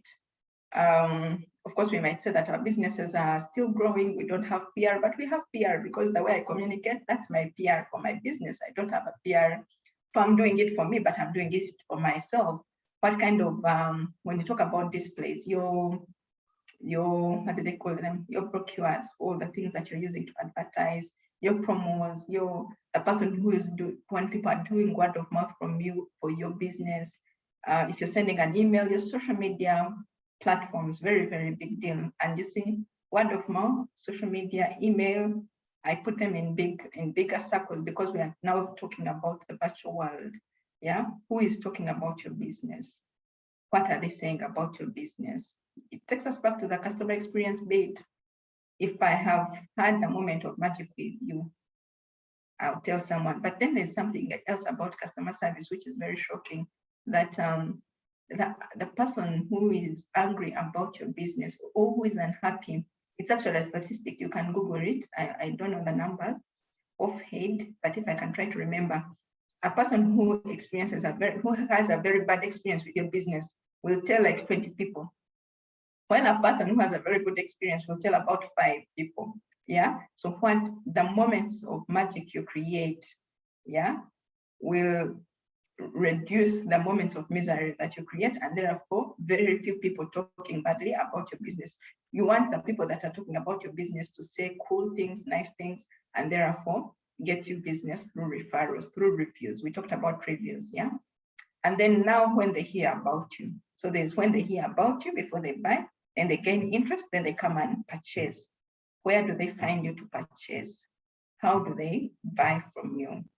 These are things that we need to think about. The way they are buying from me today, how can I scale it up in a virtual environment? Why should I only have customers in Kampala only, yet my product is needed in Bara, is needed countrywide, is needed in Bara, is needed in Gulu, is needed everywhere. How can I take advantage of the virtual environment to allow for purchases, and then I work on delivery, yeah? Or I'm stuck on mobile money because it's the only one I know. And then the other thing that I find is a bit limiting for our businesses is that when we are receiving payments on mobile money, we want the person paying to add withdraw fees. I find it a bit, and this is debatable, but I find it a bit of a limiting factor. I feel like all those things should be included in your cost. Just think about it. If you tell someone that juice is 10K, and when you're sending, Daphne, I keep using your business because I know it will fade. The other people will forgive me. But if I say that my juice is 10K, I should have included all those costs in my pricing so that when my people are sending me money, I'm not telling them, by the way, add withdraw fees. Already you're dealing with a virtual environment, yeah? So why are you telling me to add withdraw fees? Like, for me, honestly, sometimes it just puts me off, and I'm thinking this is something as business people we need to think about and say, let me include all these fees in my cost so that if I tell someone something is 10K, when they are sending me mobile money, they send me 10K. Remember that even when they are sending me that mobile money, they already have a cost on them for the sending fees, yeah? But if my business is virtual today, if my price is 10K, it's 10K, not telling customers add 1K for withdrawal or 3K. Sometimes the withdrawal fees are quite huge, especially if the product is expensive. But if someone is paying 500K, you want them to put 11,000 for withdrawal fees. It's not little money. So these are things that we need to think about, the different ways customers are getting in touch with us and the moments we are creating for them at that point. Trust me, today, if I'm selling a shoe, the same shoe I'm selling, Winnie is selling it, and I say, my shoe is 20K, and I don't add withdrawal charges. And then Winnie says, my shoe is 20K, but add 2K. Who do you think that the customer will buy from? Psychologically, the customer will feel like you appreciate them, you understand them. So they will say, by the way, Debbie does not ask for withdrawal fees, so I would rather buy from Debbie. So these are things that we can think about even as we become more customer-centric. And we can only get to know these things by getting feedback from our customers so that we get to know how they feel about the things that we are doing as a business. So that takes me to post-purchase. What kind of customer service am I giving them? This we talked about.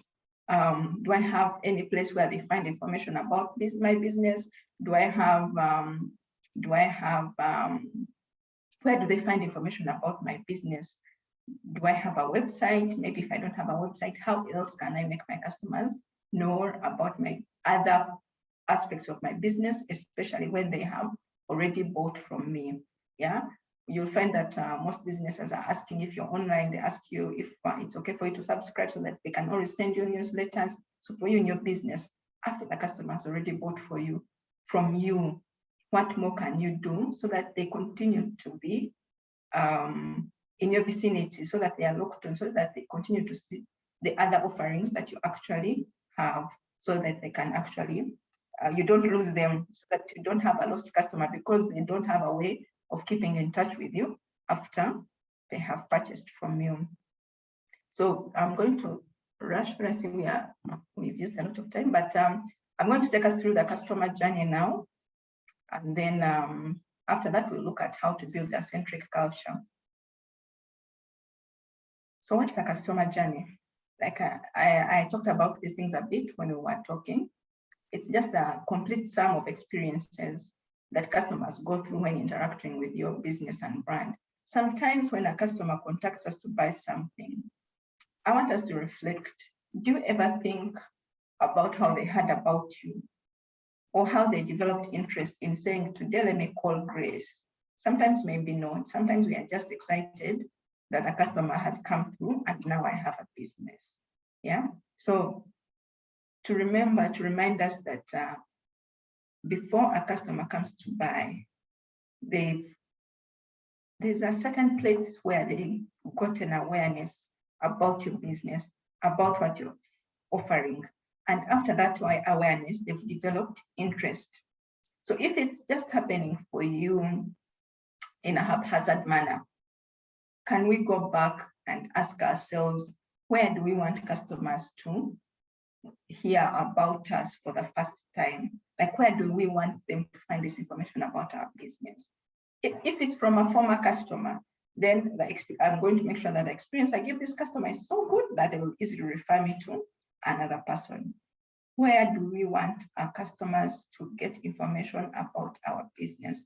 Let's think about it consciously, because there's somewhere where they're finding this information. So if customers are if you're the kind who is growing organically, yeah, customers just come to you. Let's think about, how do I proactively create awareness about my business virtually on social media, you remember we talked about the mobile phone penetration. How can we use it so that from that awareness, they then develop interest and then they come and purchase from us?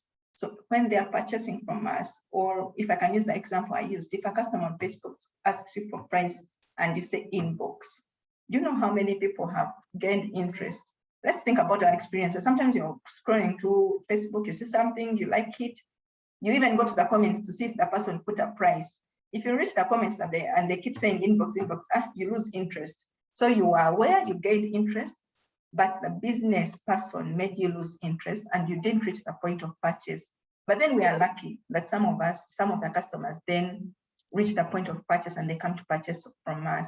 What are our touch points at purchase? And how do we ensure that we give them a good experience when they are purchasing from us, so that it motivates them to come back, and that leads us to retention. That's why I was asking, do we keep records of our customers? Do we know whether they come to us or they are lost customers? They no longer come to us. So what do we do to bring that one who is lost back? And maybe if we can't bring back that one who is lost, this one who is purchasing from me today, what can I do to retain them? Do I give them freebies? Do I give them loyalty programs? What do I do? These days, when you go to, I don't know if other salons do it, but I've seen natural hair salons picking up the loyalty program thing. They give you a card and tell you that on after your first five visits, on your sixth visit, you get a free wash. There you're saving like between 25K and 30K. And just because you're looking forward to this sixth wash, you just keep coming. Okay? So this person actually retains you just because of that one free wash on the sixth visit. So if you've done like 3 visits, you don't give up on the 4th and 5th. You're like, I have to earn my free wash. And along the way, every time you come for these 5 visits, if the salon woman gives you a good experience, you just get locked on. You just keep saying, now the 6th visit stops becoming an issue. You keep going back just because they are giving you a good experience. And then when anyone asks you, now we are moving to advocacy, asks you about where you're doing your natural hair from or what, hey, you're quick to say, by now that salon is the real deal. They do ABCD, yeah? And then of course you finish the journey. And I want to give an example because we are talking about young, and again, we're not calling our businesses small businesses, but young businesses that have just started and they are growing. I'll give an example of the lost customer, why it's important to go back to the lost customer. There's a salon I really liked, a natural hair salon. My daughter also has natural hair, but her hair is thicker than mine. So much as I do most of my hair at home, I really usually take her to the salon. So there's a salon I liked. I think it was among the first natural hair salons in town. They also make natural hair products. So I felt like it's a good, like their story was so beautiful. So that's how I started going there. So when I go there with my daughter and she tells me, so I really used to go there a lot. So I go there and they plait her and she feels pain and she tells me, you know what, mommy, I never ever want to come back to this salon because they hurt me, and I kept telling them, but they were not listening. From that day, I've never gone back. But you see, because, and this is why the thing I was talking about, no one from that salon has ever called me to ask me, but you used to come. Why haven't you ever come back? So they will never know, probably. And I probably am not the only one who has walked out from that. So when we think about these businesses, which again, we were talking about from Ian Ortega's article, that used to be the thing then and they are not today. Could that be some of the things that actually happened? Like one person walks away, no big deal. Another person walks away, no big deal. Until now that 2 people become 50 people. And then now it's too late for you to go back to that lost customer to find out how can you actually win them back. So every time we are having a transaction with a customer, let's not just look at it as just one part of a transaction, but think about the journey this customer has actually gone through to reach you, to reach that particular transaction time, and ask ourselves how we can continuously make this journey a better journey for the customer. This also speaks just to the touch points, just putting graphics to say Ben went to social media and discovered something, or someone spoke to her through a word of mouth or testimonials, or they were on the app or website or online or on an offline presence somewhere. They discovered about your product and then they come to purchase.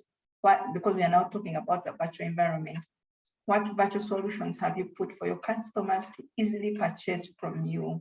Yeah, I see Girls for Girls uses Flutterwave, which is very convenient. So maybe these are things that we need to also be thinking about. Yeah, and then what post-sales services do you give them after they've contacted you, they've gotten a purchase from you? Do you get to ask them how their service was? Do you have a support structure, or you're the only one that they can call? If it's a product that needs manuals, are your manuals well written and customers can actually understand them and read them out and be able to use your product. Yeah, this is just a graphic expression of the other one. So after this class, this is an exercise that you'll do. I think I'll just send it to Primera and she'll send it to all of us. I add just that, please make time. You remember from Manuela's class, I've learned to sit down and actually think about my business. So think about your customer journey and define what you believe your customers' expectations for each of those steps. And you can work with a colleague or a friend or someone who you think understands these things. Then identify what the threats or the things that irritate customers, along that journey. Yeah, what are the drivers of a positive energy or negative emotions? And then think about how you can solve those irritants. And those irritants can be something someone told you once and you just ignored. Yeah, but because it affected one person, it probably is affecting other people. Yeah, and then define the positive emotions you want to evoke at the end of each experience. Every time a customer gets in touch with your business, think about what positive emotions you want to live with them. And that way you create ways of creating those, you'll creatively find means of creating those positive emotions at every time a customer thinks about your business or when they get in touch with any of your business touch points according to the journey. So let's look at how do you then build a customer-centric business in this new era, in the new digital era, in the virtual era. I believe that even after COVID, because of the technology advancements, business will never be the same again. Physical interactions, people having to, some workplaces are allowing people to work from home forever. They are reducing their office spaces, so you'll have less and less people coming into town. So the business environment might never go back to a highly physical interaction level, but will probably continuously increase to a virtual interaction, to virtual interactions. Yeah. So how then do you build a customer-centric culture for your business? So the place to start from is mapping your customer journey and life cycle. And even after this class, there are many articles that you can read on the internet to understand how do I map my customer journey.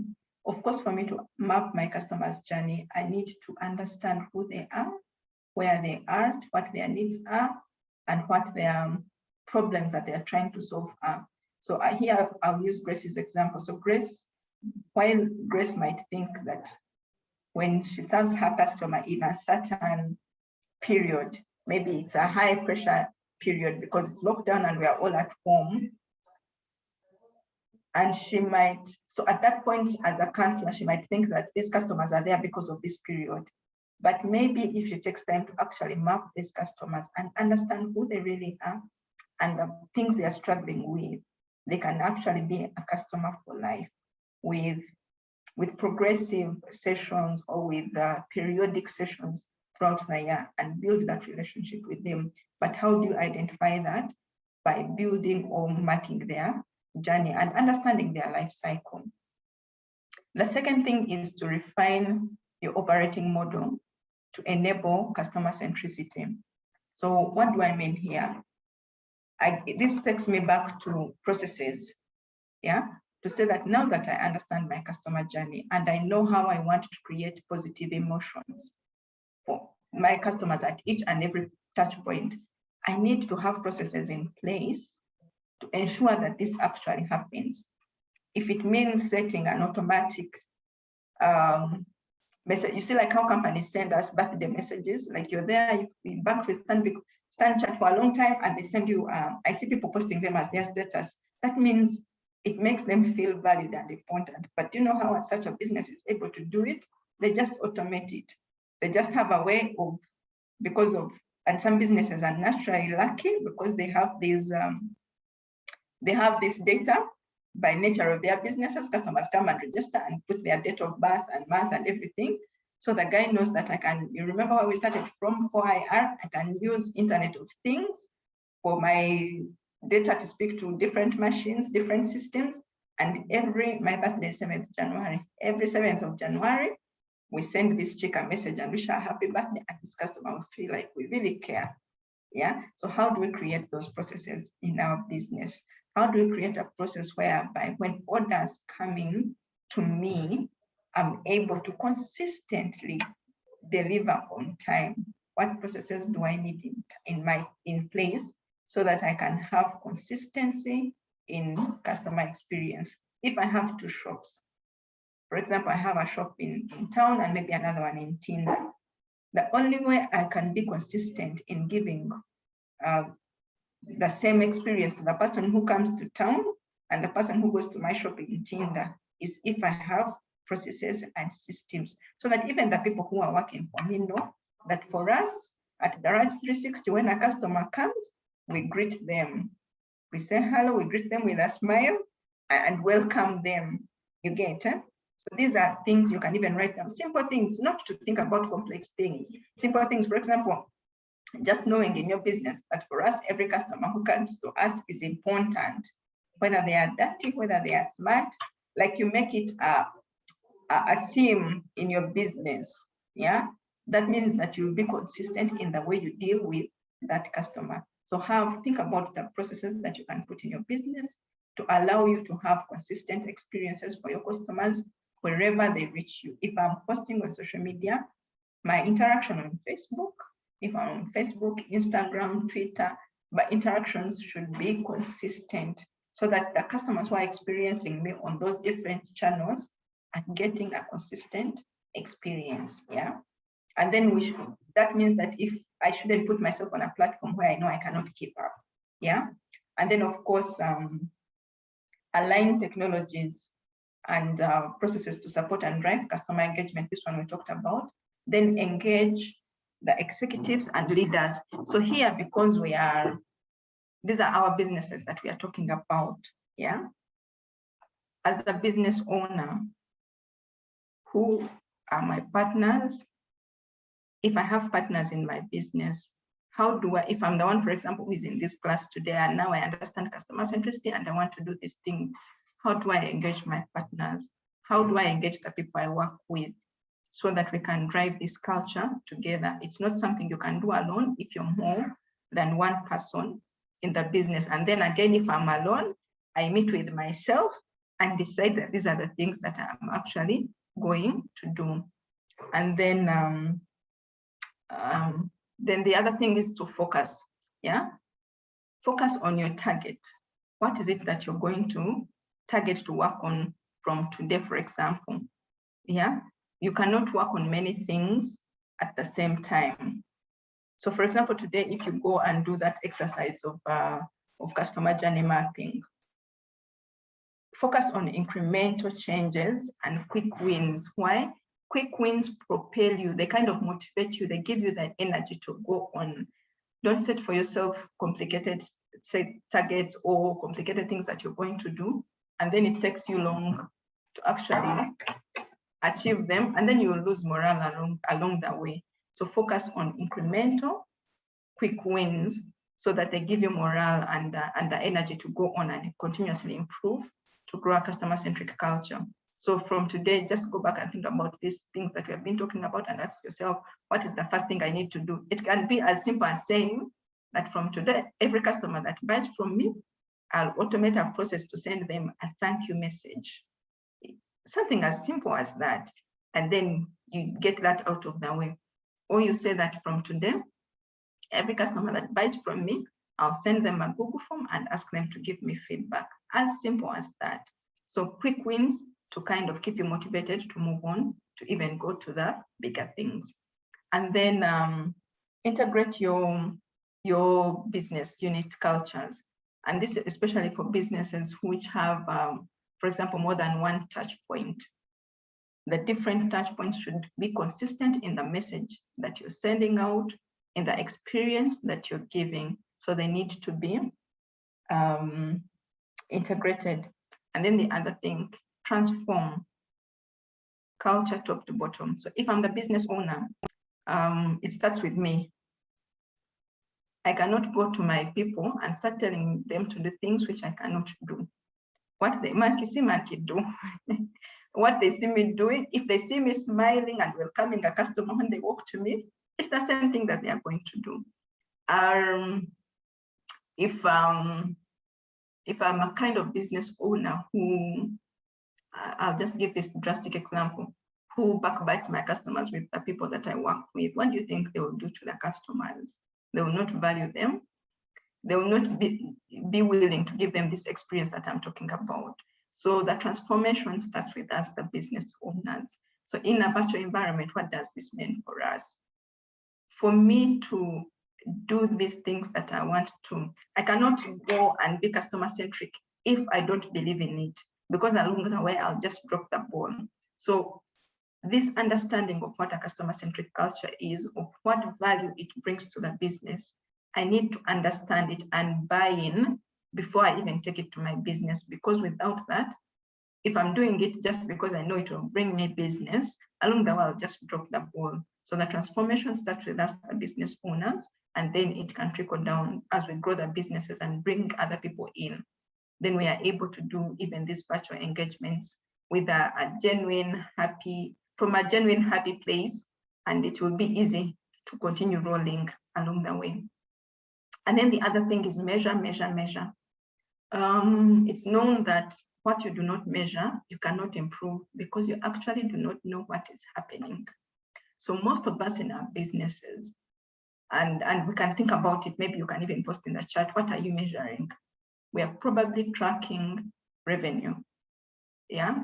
I'm not a financial manager, but maybe someone who talks about finances can even talk about whether this revenue is profit, or whether we just eat the profit and keep injecting other money into the business. That's another story for another day. But now when we are talking about customer experience, the metric that is very key to us as a business is your customer satisfaction level. You need to know this. And how do we know this? By asking the customers, either to review us. Some of us, the other simple thing that we can do, you know how you go to like a website or an app, and after using this app, a pop-up just comes and asks you to rate this app on a scale of 1 to 5, and you just click somewhere. Even if you're a person who uses like SafeBorder, they do that. So if there are the customer who doesn't give reviews, please do, because it's important for another business owner. Yeah, I had to say that. But so one of the key metrics that we need to start tracking is the customer satisfaction metrics, or the NPS metrics. So just read about customer experience metrics, or even come to us and we can do this together to say, how satisfied are my customers? And once you know this, of course, the next question will be, why have you given me this score? And this does two things. One, it helps you identify the areas where you're doing very well so that you don't drop it. And it also gives you encouragement to continue doing it. And then two, it helps you pick the places that are making customers unhappy, the bottlenecks, the little bottlenecks, yeah, that causing dissatisfaction to your customer. So it gives you an opportunity to actually innovate, because every time you're solving a problem or you're trying to make a customer happy, you're actually innovating. So sometimes when we think about innovation, we are thinking about this big thing that will break the internet. But no, in our businesses, we can innovate every day. We can be creative every day by just looking to solve certain bottlenecks in our processes. And how do we get to know?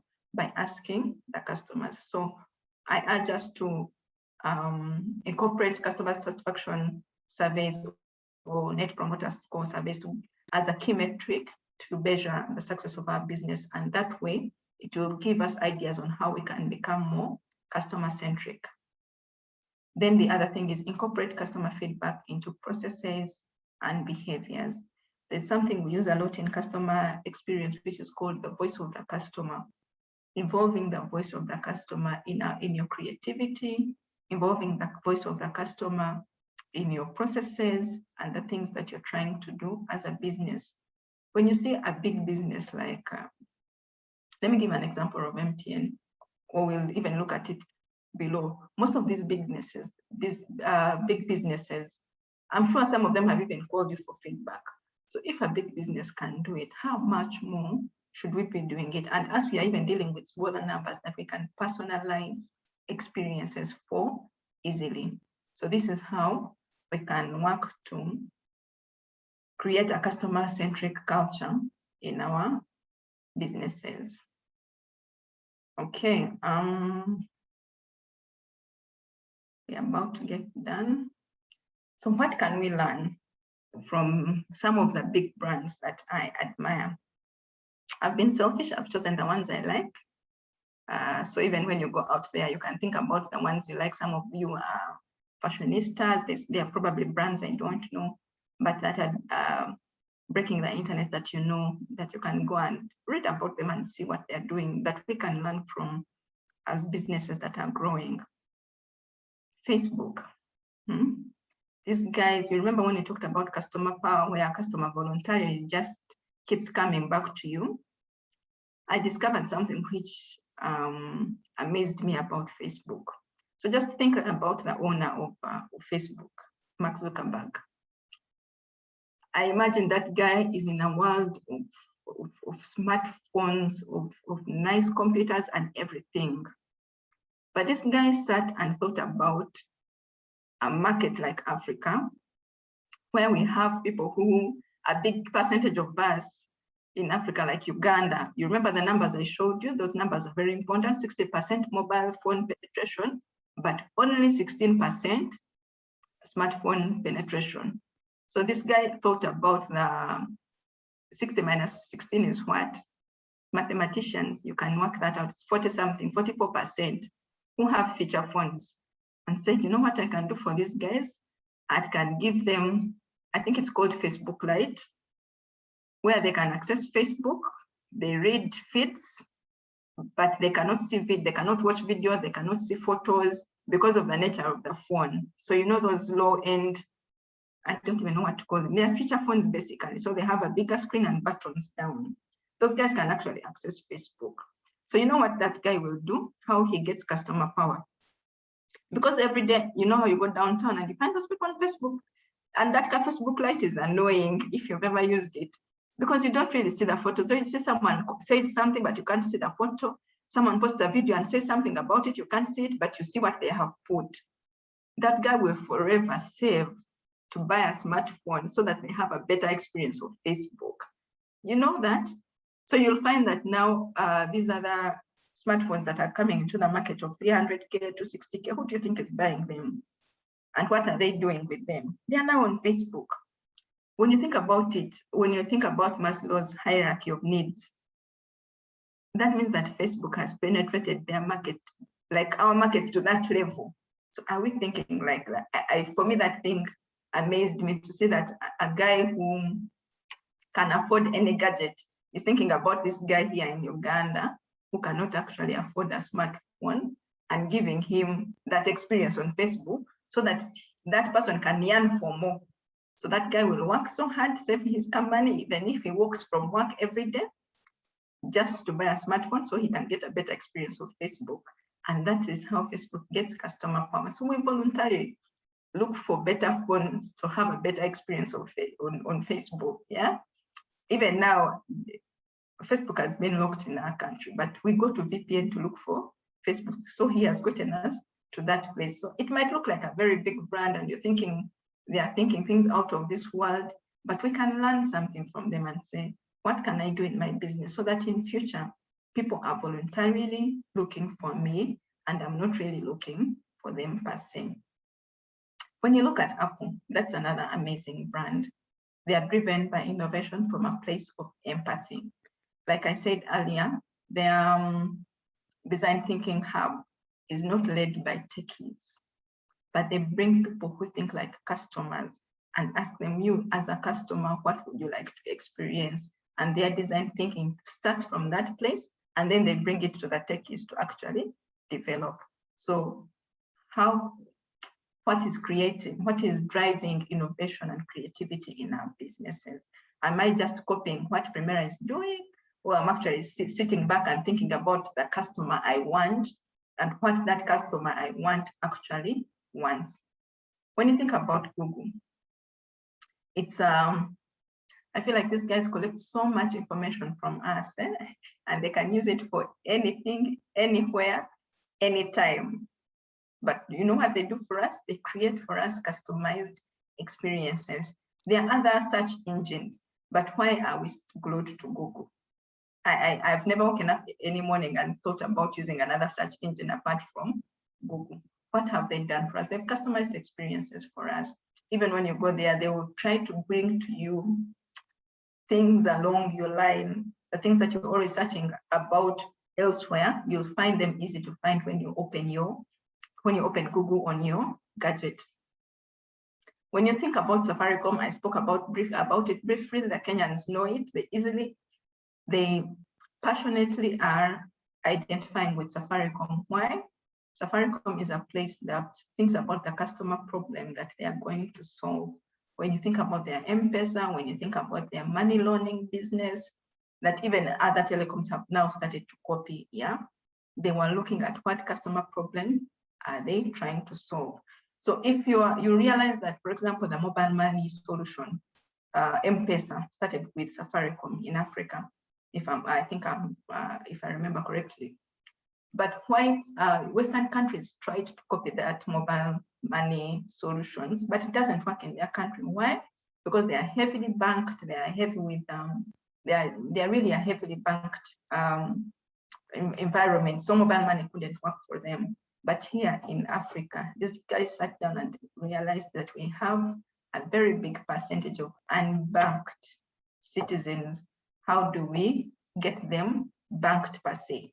Yeah, and then mobile money came. Of course, it came to Uganda. It also swept the masses. So that thing of thinking about what customer problem am I solving actually works. You know what mobile money did for us those days? If you were in Kampala, like some of us whose parents are in the village, and you want to send money, you want to go to the bank. So imagine you're sending money to someone who has not been working. Of course, the account in the bank is in negatives because the bank is always removing those charges. Forgive me if you're working in a bank and you're here. Mobile money came as a lifesaver. Is it more expensive? Maybe, but it's so convenient for me to just sit back. Like even when you think about the people in the village, even your grandmother has a car, that capability. So you can, and they are registered on mobile money, by the way. So you can easily send them that 10K, that 20K, yeah, that monthly stipend that you send them on a monthly basis with convenience, because someone sat and thought, what customer problem am I solving? So I'll not stop saying this. Let's go and ask ourselves, what customer problem, what customer need are we solving? And then the other brand which I really admire is MTN. These guys have built, when you go like to one of their USSD strings, and you see the options that are there, it's just that they are thinking about different customer segments. Yeah. So they have someone for that guy who is looking for desires and aspirations. They have someone who is something for someone who is looking for wants, and they have something for someone who is looking for needs. So you'll find that their customers, their MTN customers who understand all of those, their promos, which probably people on this call will not understand, but there's someone downtown who understands all of them.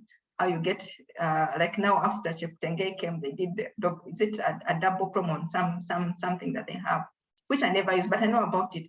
But then there's someone down there who, that is their life. Like every day they know if I buy 1K airtime, I probably get this. You might not know it because it doesn't work for you, but it works for someone else. Like they have just got to try and buy data if you dial *150#. Like just see the options that are there. So they are creating multiple experiences for different market segments. I feel like they've segmented their customers so well, and they know what to give to who. Yeah. So while for me, for example, on my phone, I receive messages from MTN businesses telling me that I can pay people using mobile money, bulk something.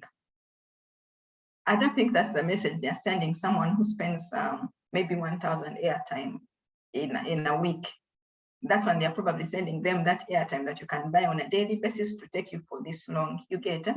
So even in our businesses, can we segment our customers depending on the business that we do?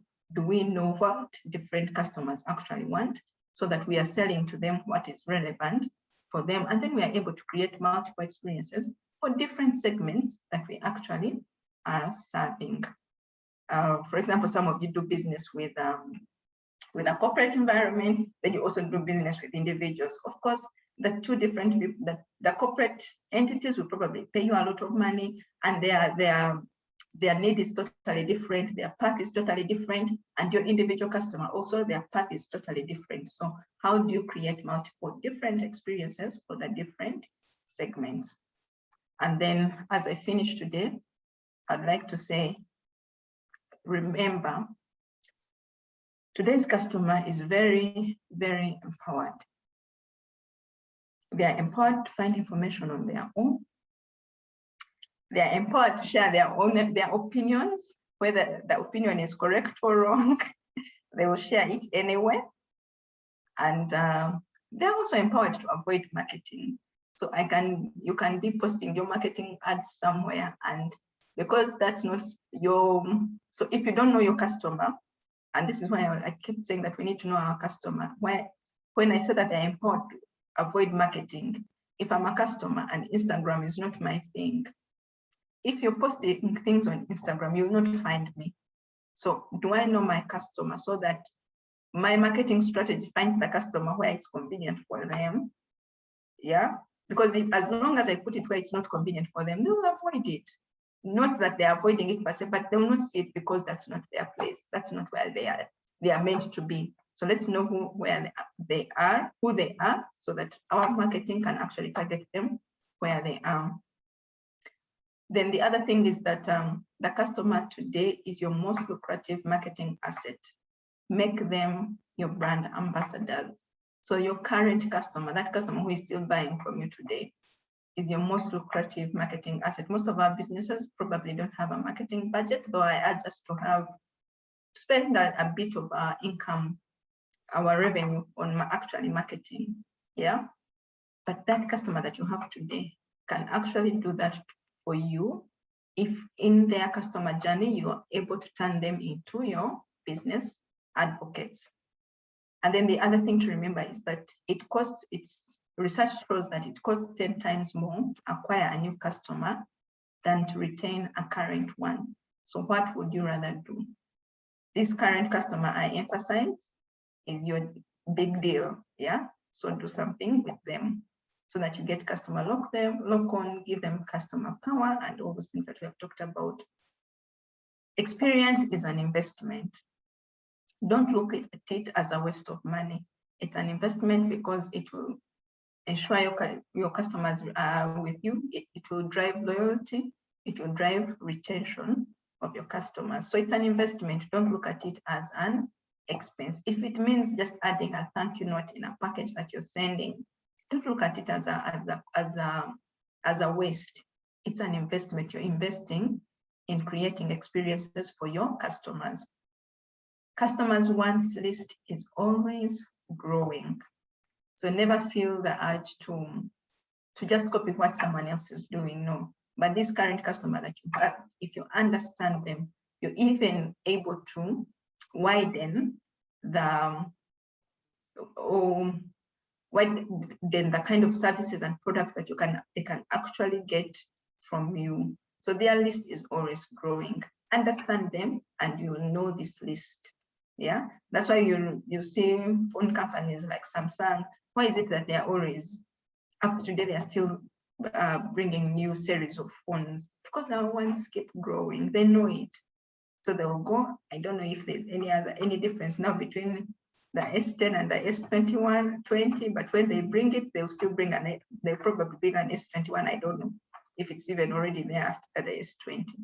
But they know that our wants list. You remember the Maslow's theory? That list of wants and aspirations and desires, they are always growing. So it's up to us, the business owners, to understand them and find out how we can grow our business to meet that continuously growing wants list. This is where our partnerships come in. This is where even working with competition comes in collaboration. Yeah, I'm looking for the word collaboration. This is where collaborations come in, so that you can work with your fellow business owners to actually meet your customers' wants list. Then lastly, people buy identities, bring lifestyle to your business. I keep talking about Apple, but there's no way we cannot talk about it because it's the top brand in the world. They are selling a lifestyle, you guys. They are not selling a need anymore. They are selling a lifestyle and people are still buying big. So if you have an opportunity of bringing lifestyle to your business, please bring it in. I saw Daphne saying that she's selling a health lifestyle. If there's a way you can bring lifestyle into your business, do it, because people are actually buying identities as we go on. And then lastly, if you're always trying to be normal, you'll never know how amazing you can be. So let's please get out of our comfort zones and think about all these things and see how do we build long-lasting businesses that will outlive us and the next generation will see them. Yeah, we can only do this if we stop trying to be normal, so that we can find out how amazing we can actually be, how amazing our businesses can actually be. This is a quotation from one of the women I really, really loved. I love her writing, Maya Angelou. Thank you. Grace, over to you.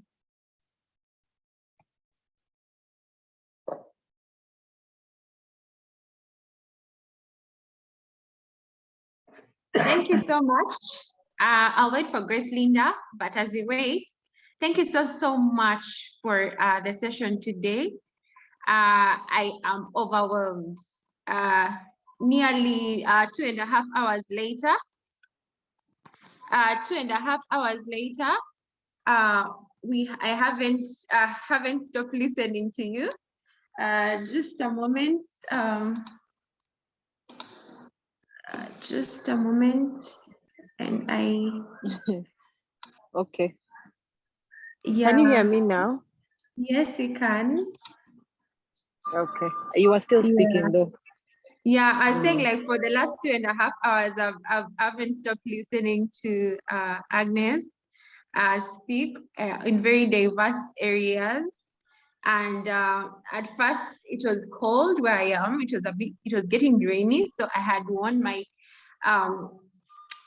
the knit with scarf. So, and then when she started speaking about it, I didn't take it off because I wanted to say thank you so much for giving examples with businesses that are existing within the Womenpreneurs Forum, giving examples with Daphne's juice business. Like, yeah, so I didn't take off the scarf just because, yeah, I just wanted to show off, yeah, I have a scarf from one of our Womenpreneurs that you actually talked about. Thank you so much. I will hand over to Grace to give us if there are any questions. Thank you so much, Primera.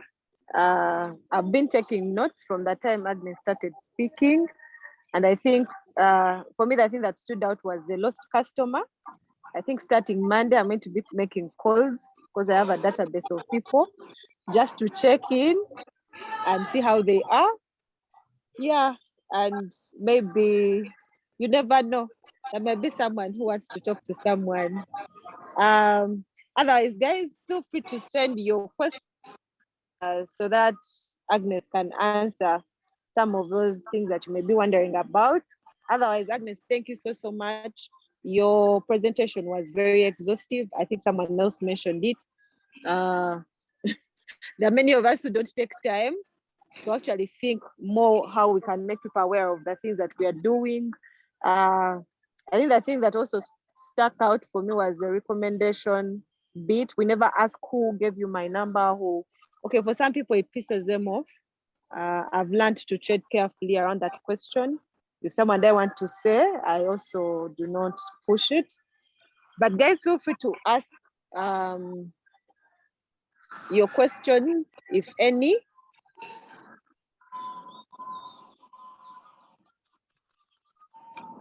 Samali says the presentation was very insightful.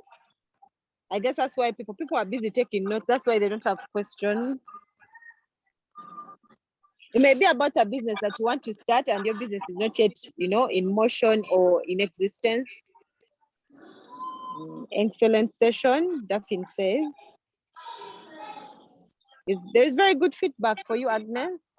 I think you answered all that. You thought about us who might be present for this particular topic, and I think you decided to answer all our questions in the presentation, all the things that we could have, imagined or thought or wondered.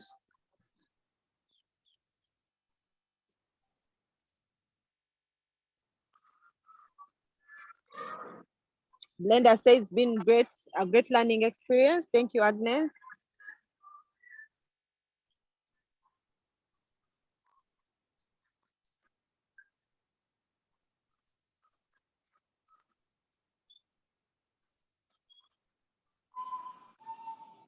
Remember, I think people have learned a lot, that Agnes answered all their questions. I'll hand over to you to close this session. Yes. Thank you so much. Thank you so much. I think it was the best session we could have had after digital marketing, because it helped like put together and wrap up the experience of the customer. Because in marketing, we talk of it as multi-channel strategies, where we have customers coming to us or us going to them through many strategies.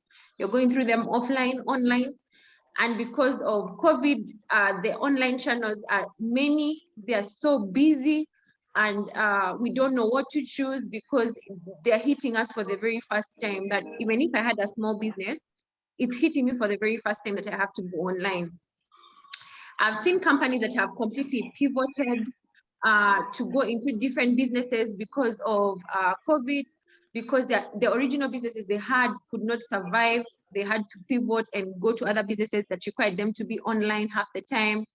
And it's customer service in the context of online has become something else, something different, something we have to learn. So Aggie, thank you so much for being present, for giving us a very exhaustive session. This is session 5. Our next session is going to be on finance, a module on finance.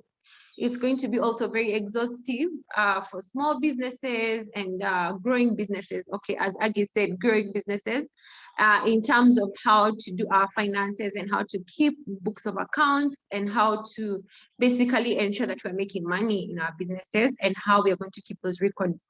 So the next session is on 11th September, same time.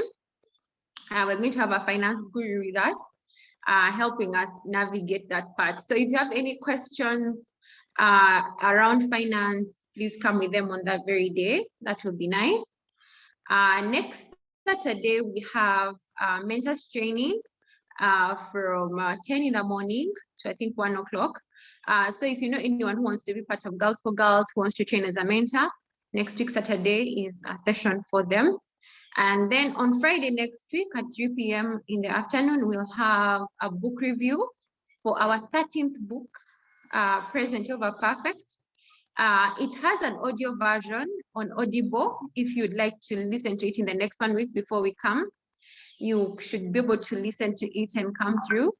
Please come for the session, even if you haven't read the book. We usually do like the way Aggie has presented in terms of slides, so there's something for you to learn. So please come and for the book review next week. All the links will be sent out on our social media, on the WhatsApp groups and emails. You should come through and you can register and come for the sessions. And I thank you so much for being part of today. And the recording will be shared on email for everyone. Whether you attended or you didn't attend, you're going to receive an email by end of day tomorrow with the link. These sessions are not going to be available on YouTube. If you just do Google, you will not find them, because they're meant really for the mentors and the alumni. It's just special for you guys. So the links that come on email, please keep them, or you can save them on your YouTube. We allow you to download or download, which means it's going to your downloads on YouTube. So we don't block that, but it's not going to be available. If you just go to the YouTube channel, you will not find them, but you'll be able to get the links on email. So the next one, I'm going to send all the 5 links in one emailer. So at least you have all of them in one place. So check your emails. You'll receive a lot of emails from me, and generally G4G accounts email to your inboxes on the Womenpreneurs Forum. Otherwise, thank you so much. Thank you for staying with us for over 2.5 hours. Thank you very much. Thank you, Primera. Thank you, ladies. Have All a right, nice thank you. evening.